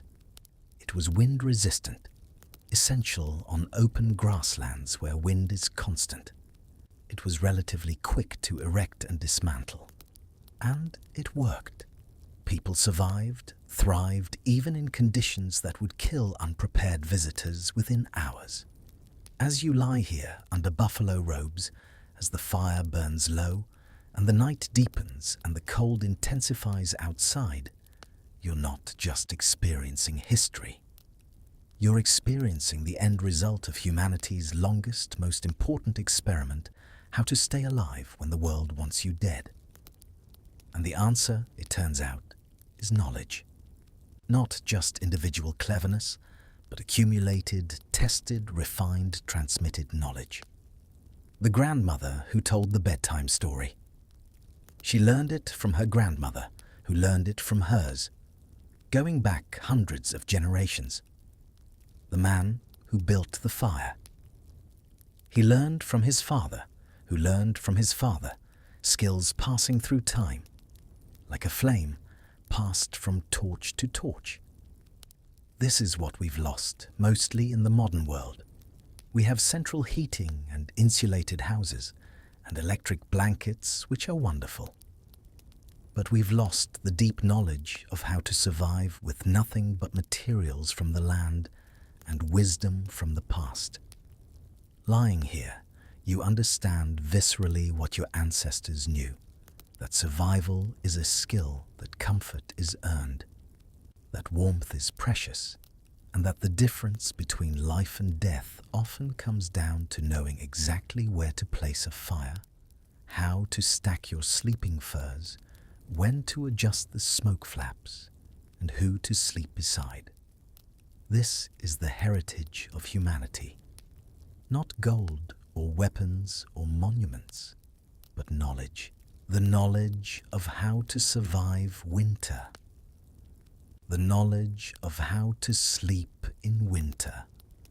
Tents without freezing. And that knowledge literally kept us all alive. There's something else we should talk about. Something that doesn't fit neatly into discussions of insulation and calories and thermodynamics. Something harder to quantify, but no less real. The role of belief. In every culture that survived harsh winters, there were practices that went beyond the purely physical. Rituals, prayers, stories, ways of thinking about the cold that made it bearable, that gave it meaning.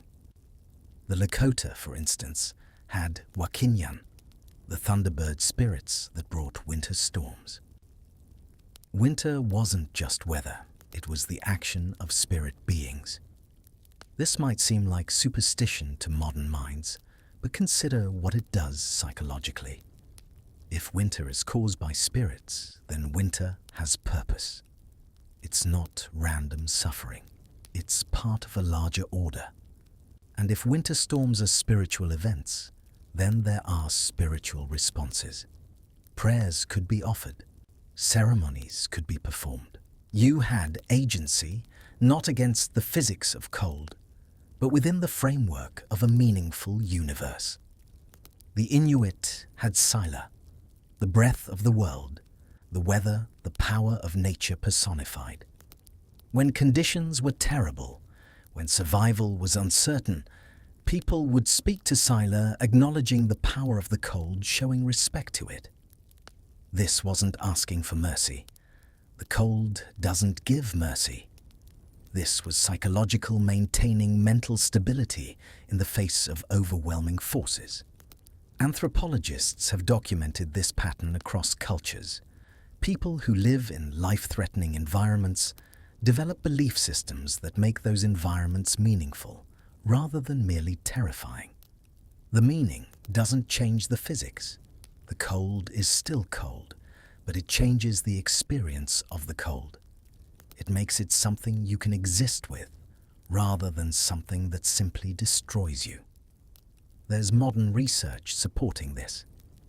Studies of people in extreme environments, polar researchers, high-altitude mountaineers, astronauts, show that psychological frameworks, whether religious or philosophical, significantly affect survival outcomes.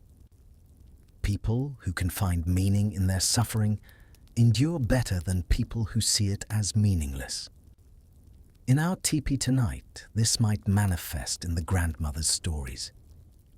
The spring narrative she told wasn't just pleasant. It was a reminder of cyclical time, of the certainty that winter ends. This certainty, even when spring seems impossibly far away, provides hope. And hope is a survival skill. Consider the dreams that come in the winter night. In many plains cultures, winter was the season of dreams. With long hours of darkness, with the mind turned inward by cold and isolation, dreams became vivid, powerful, and significant. Dreams weren't seen as random neural firings, but as communications. From spirits, from ancestors, from the deeper self. A young person might seek a vision dream intentionally fasting and praying, hoping for guidance. An elder might interpret dreams for the community, finding patterns and meanings that inform decisions. Modern psychology might explain this as the mind processing information during sleep, as problem-solving happening below conscious awareness. But the experiential reality was that dreams felt meaningful, and that meaningfulness provided direction, purpose, a sense of connection to something larger. Let me tell you about a practice called dream items. Some tribes carried specific objects believed to influence dreams. A particular stone, a feather, a small pouch of herbs. These would be placed under or near your sleeping area. The belief was that they would attract certain kinds of dreams or ward off nightmares. Did they work? Well, what does work mean? Did they chemically alter brain states? Probably not. Did they provide a sense of control, reduce anxiety, help people sleep better by making them feel protected? Almost certainly. And better sleep, less anxiety. These things literally affect survival. A person who sleeps well conserves more energy than a person who lies awake all night fearing bad dreams. There's a famous account from George Bird Grinnell, an anthropologist who lived with the Cheyenne in the 1800s.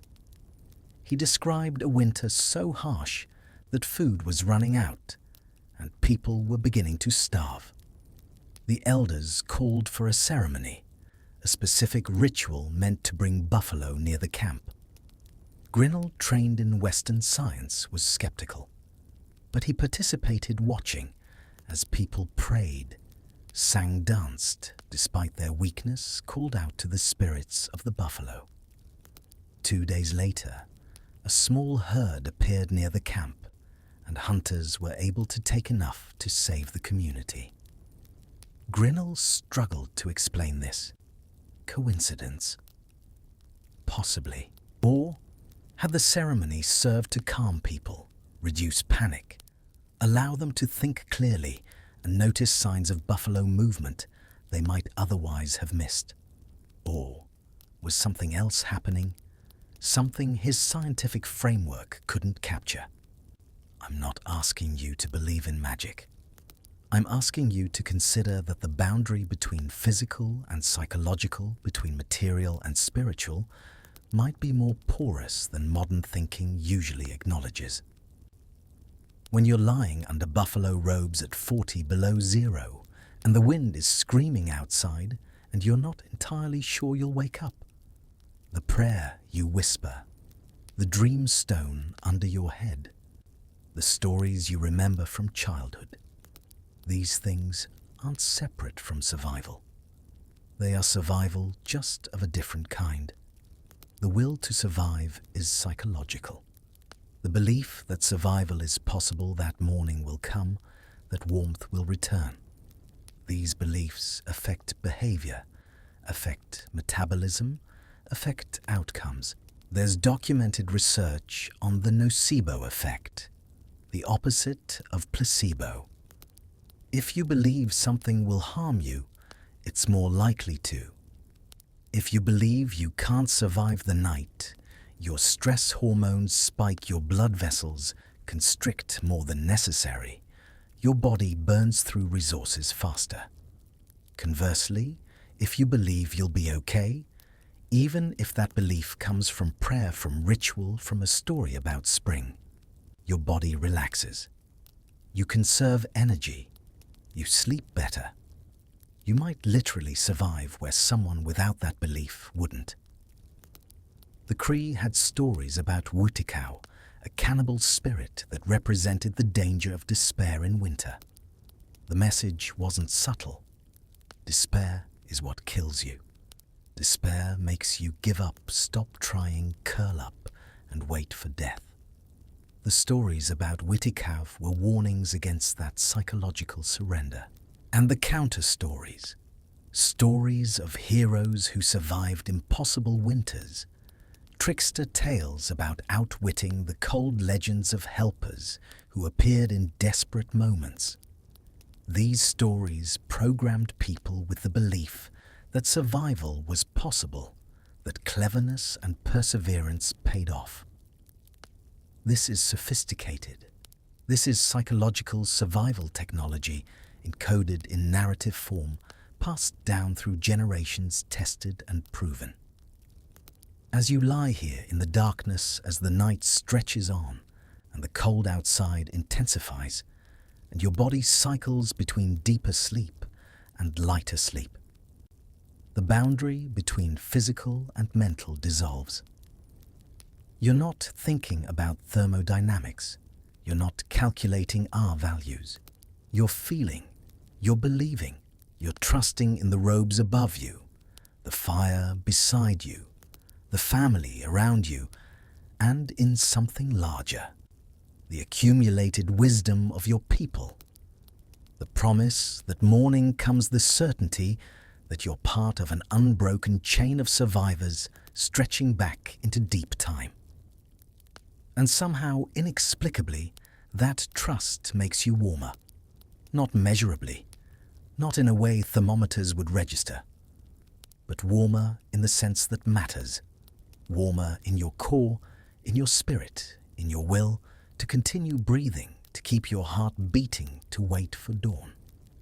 This is the mystery at the heart of winter survival.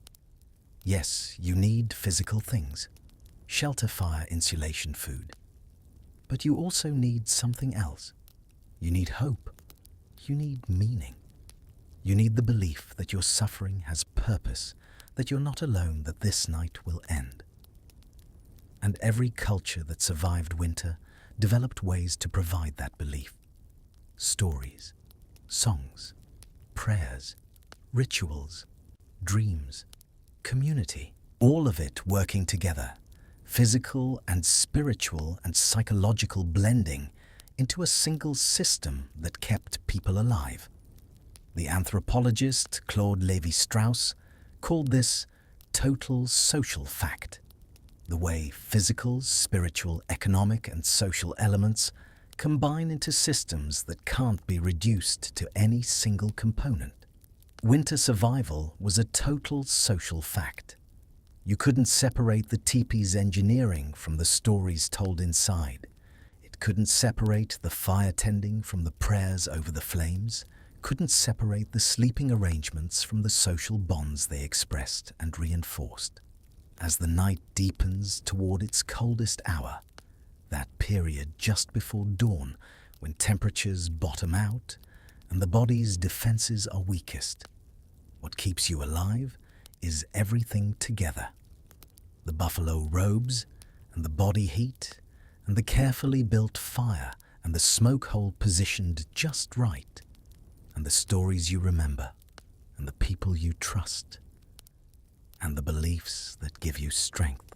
All of it, everything at once. That's the mystery. That's the truth. That's what it really meant to survive winter in these centuries before our modern age of central heating and insulated walls. It meant being whole. It meant being connected to your people, to your land, to your traditions, to your beliefs. It meant understanding that you were part of something larger than yourself, something that had survived countless winters before and would survive countless winters after.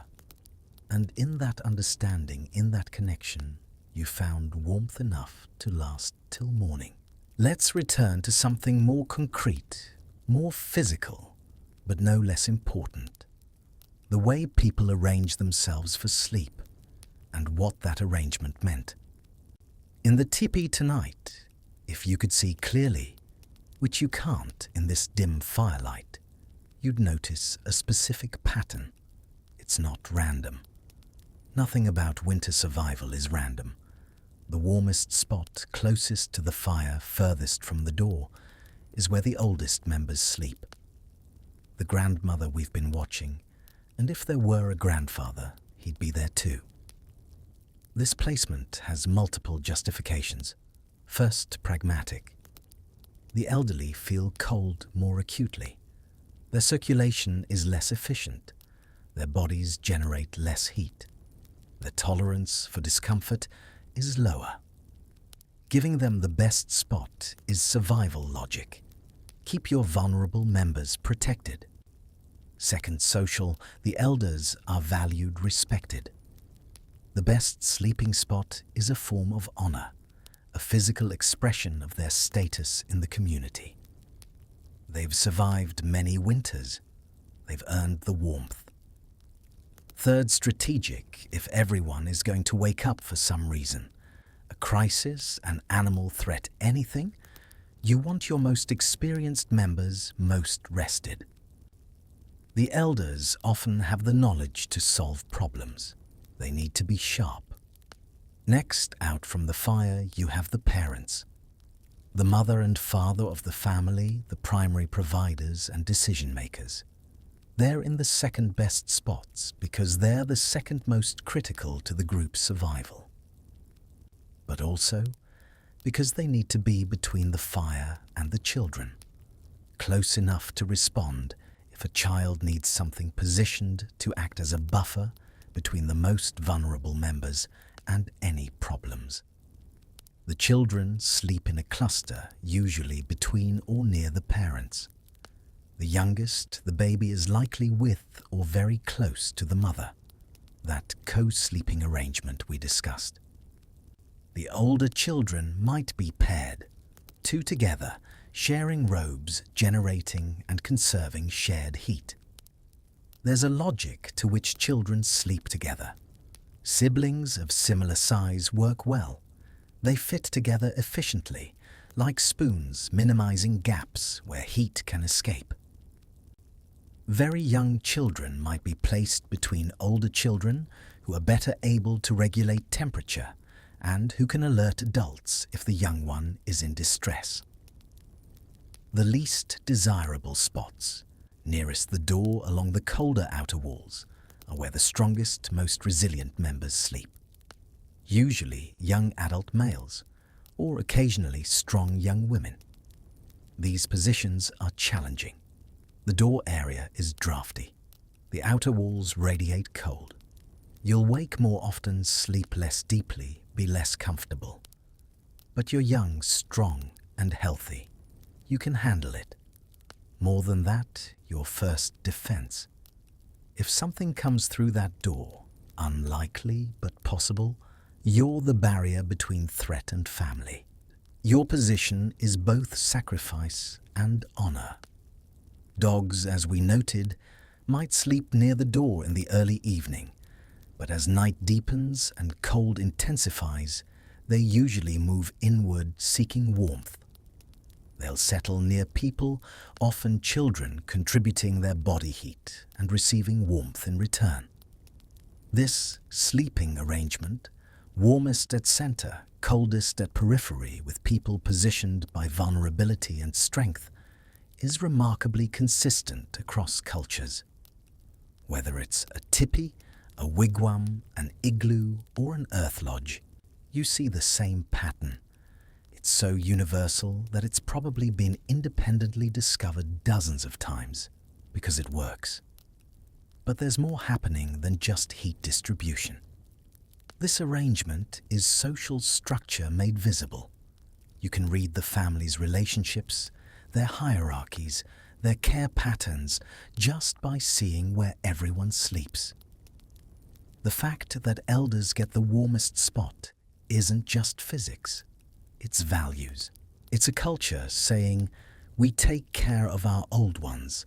They matter, their comfort and survival are priorities. This stands in stark contrast to some societies where the elderly are marginalized. The fact that parents sleep between children and potential danger isn't just tactics, it's identity. It's saying, this is what parents do, this is what it means to be mother or father. Children see this every single night, learning by example what adulthood means. The fact that the strongest take the hardest positions isn't just efficiency, it's character. It's teaching that strength carries responsibility, that capability creates obligation, that you protect those weaker than yourself. Some anthropologists have noted that these sleeping arrangements also function as a form of social control. Disruptive individuals, troublemakers, couldn't avoid being part of the collective. You couldn't opt out of sleeping in the family group.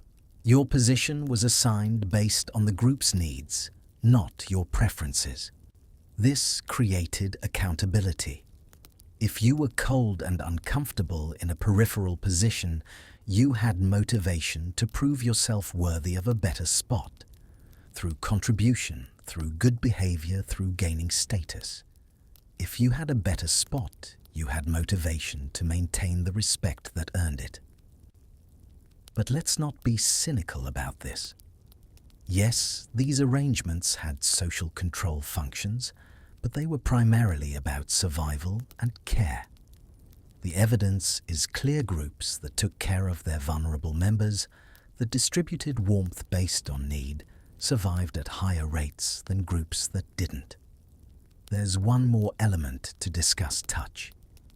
In modern Western culture, physical contact between non-intimate individuals is limited.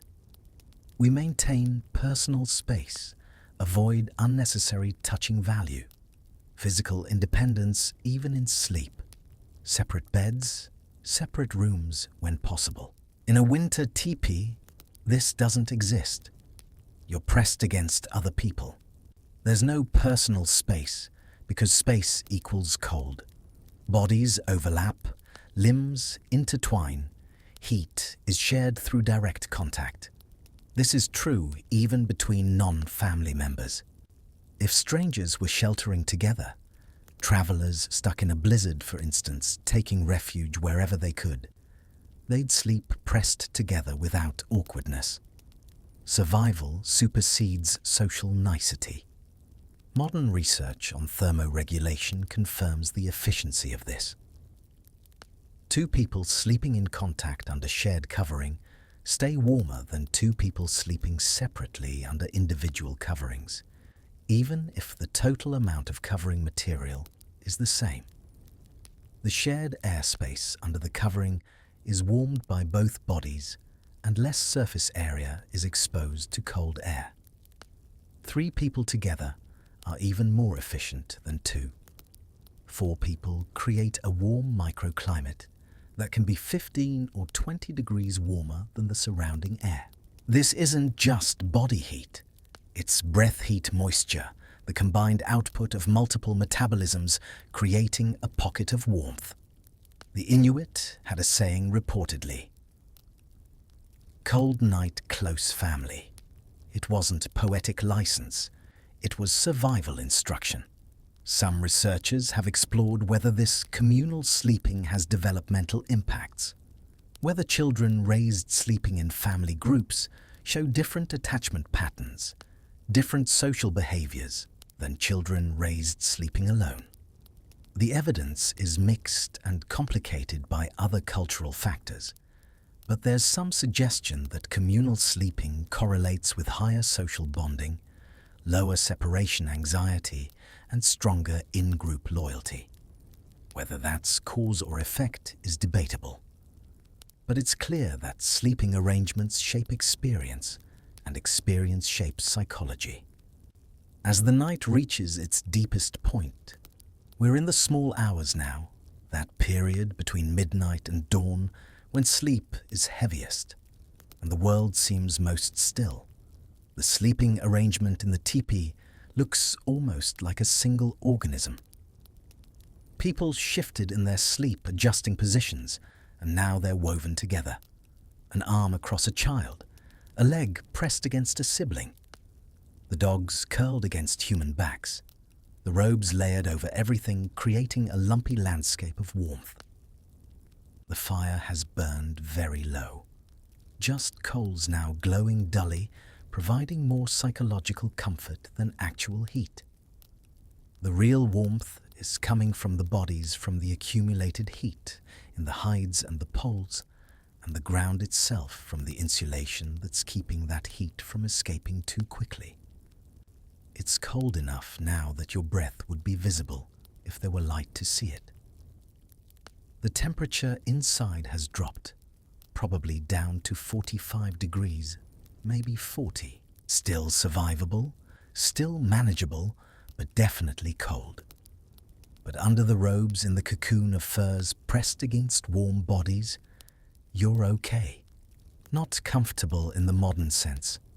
You're aware of the cold, aware of the hardness of the ground beneath you, despite the padding, aware of the stiffness in your joints from staying in one position. But okay, alive, surviving, making it through another night. Someone stirs, probably the man, or maybe one of the older children. They've woken naturally, responding to some internal clock or to the growing cold. They ease out from under the robes, moving carefully not to disturb others, and approach the fire. They add wood, 2 pieces carefully placed. It takes a few moments for the wood to catch for flames, to reappear small and tentative at first, then growing. Light returns, flickering across the walls. Heat begins to radiate again. The person tends the fire for a minute or two, making sure it's burning well, then returns to their sleeping spot and burrows back under the robes. This happens maybe twice in a night, sometimes more if it's especially cold, or if the fire wasn't built well initially. But it's so routine, so practiced, that it doesn't really wake anyone else. You're dimly aware of movement of light changing, of a slight temperature increase, but you don't fully wake. You continue sleeping or hovering in that space between sleep and waking, trusting that everything's being handled. This trust is the final element of social warmth. Not just body heat, but the warmth of knowing someone's watching, someone's caring, and someone will tend the fire when needed. You don't have to do everything yourself. You can rest, truly rest, because you're part of a system where responsibilities are shared. That sharing is what makes winter survival possible. Not just the physical sharing of heat, but the social sharing of labor, of vigilance, of care. As you drift back into deeper sleep, as the fire crackles softly, and the new wood releases its stored sunlight, as heat and light, you feel something that people in modern, individualistic, centrally heated homes rarely feel. You feel held, not just by robes and structures, but by people, by family, by community, by a web of relationships that's as essential to survival as any physical barrier against the cold. And in that feeling, that sense of being part of something larger, something that enfolds and protects you, you find the deepest warmth of all. Not warmth measured in degrees, but warmth measured in safety, in belonging, in love. Which, on a winter night, might be the most important kind. The night is old now. So old that it's approaching its own ending, though dawn is still hours away. This is the quiet time, the deep time when sleep is heaviest and dreams are strangest and the cold is sharpest. Outside, the temperature has fallen to perhaps 40 degrees below zero, maybe colder. The wind has died down, not stopped, but softened to a steady whisper rather than a howl. In this stillness, the cold becomes almost absolute, a pure crystalline cold that seems to stop time itself. If you could see outside, you'd witness something beautiful and terrible. The stars are incredibly bright, so bright they seem close enough to touch. The Milky Way sprawls across the sky, that great river of stars that the Lakota called the Spirit Path, the road that souls travel after death. The snow reflects starlight glowing faintly blue-white in the darkness. Every surface is coated with frost, intricate crystals growing in fractal patterns on grass stems, on the tipi poles outside, and on any surface cold enough to freeze the moisture from the air. Your breath, if you were outside, would freeze instantly. You'd hear it, a soft tinkling sound, like tiny bells, as ice crystals form from water vapor and fall to the ground. The cold would burn in your lungs. Your eyelashes would freeze together if you blinked. Your fingers would go numb in seconds, even through gloves. But you're not outside. You're inside under robes warm enough, safe enough. And all of that cold, all of that hostile beauty is held at bay by hides and poles and fire and knowledge. Inside the tepa, everything is still. The only movement is the gentle rise and fall of breathing bodies, the slow shift of sleeping positions, the minimal flickering of the nearly dead fire. The air is smoky. Hours of burning have filled the space with a haze that never quite clears even with ventilation. But it's not choking. It's almost pleasant, carrying the sweetness of wood and sage and all the accumulated scents of life. Frost has formed on the coldest surfaces. The very peak of the inner liner, where it's farthest from the fire and closest to the frigid air above, is white with ice crystals. They catch the fire's faint glow and sparkle like scattered jewels. By morning, these ice patterns will have grown more elaborate, creating temporary art that will melt and disappear once the fire is built up again. The hide walls have developed their own frost patterns, not as heavy as the peak, but visible. The hides themselves are cold to the touch, but not frozen. They remain flexible, capable of breathing, allowing slight air exchange while blocking the wind. You can hear the cold if you listen carefully. A faint creaking from the poles as they contract in the low temperature. A subtle tick-tick-tick from the hides themselves. Thermal expansion and contraction creating tiny sounds. The world responding to temperature matter, obeying the laws of physics in ways you can almost perceive. The dogs are fully asleep now, deep in whatever dreams dogs have. One of them twitches paws moving slightly, perhaps chasing something in its sleep. The other is so still it might be dead, except for the barely perceptible rise and fall of its ribcage. The baby hasn't made a sound in hours, either sleeping soundly or nursing periodically in a drowsy, half-awake state that's peaceful for both mother and child. The older children are sprawled in the boneless way only children can sleep, completely relaxed, trusting absolutely in their safety. The adults sleep differently, lighter, more alert on some level, ready to respond if needed. But still sleeping, still resting bodies, recovering from the day's demands and preparing for tomorrow's. The grandmother's breathing has that slight catch to it, that soft wheeze that might be concerning if she were younger, but is just normal for her age. She's dreaming. You can tell by the way her eyelids flicker, by the tiny movements of her lips, as if she's speaking to someone in the dream. Maybe she is. Maybe she's speaking to ancestors, to spirits, to the younger version of herself. Maybe she's back in her childhood, experiencing a winter from decades ago. Maybe she's in spring and summer, in some composite memory of warmth and plenty. Dreams are time travelers, moving freely through past and future, real and imagined. Your own consciousness is floating now. You're aware that you're lying in a tipi. You're aware of the cold outside. You're aware of the warmth under the robes.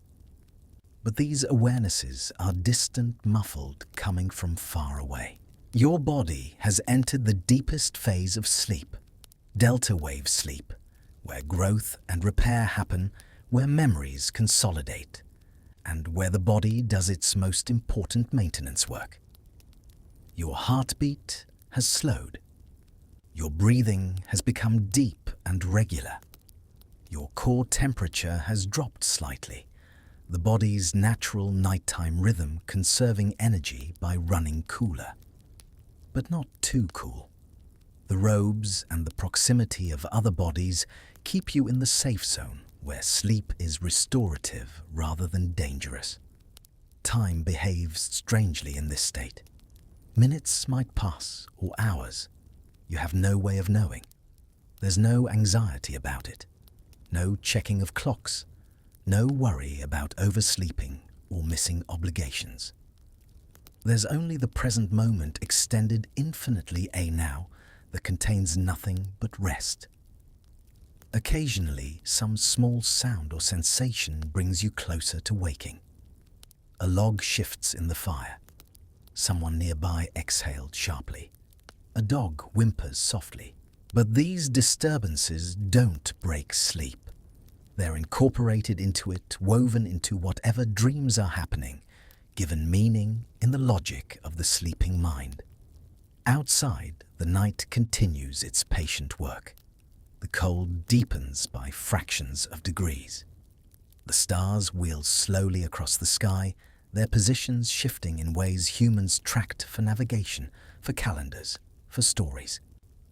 The world spins indifferent to the tiny bubble of warmth containing sleeping humans. But that bubble holds. The teepee stands. The fire continues burning, however low. The bodies continue generating heat. The knowledge passed down through generations continues doing its work, keeping people alive through another night that could kill them if they didn't know what they knew. This is the fundamental human story, isn't it? We're fragile. We're vulnerable. We're tropical apes who somehow spread across every climate on Earth into places that should destroy us. And we survived not through physical adaptation. We didn't evolve thick fur or hibernation or antifreeze blood like the animals around us.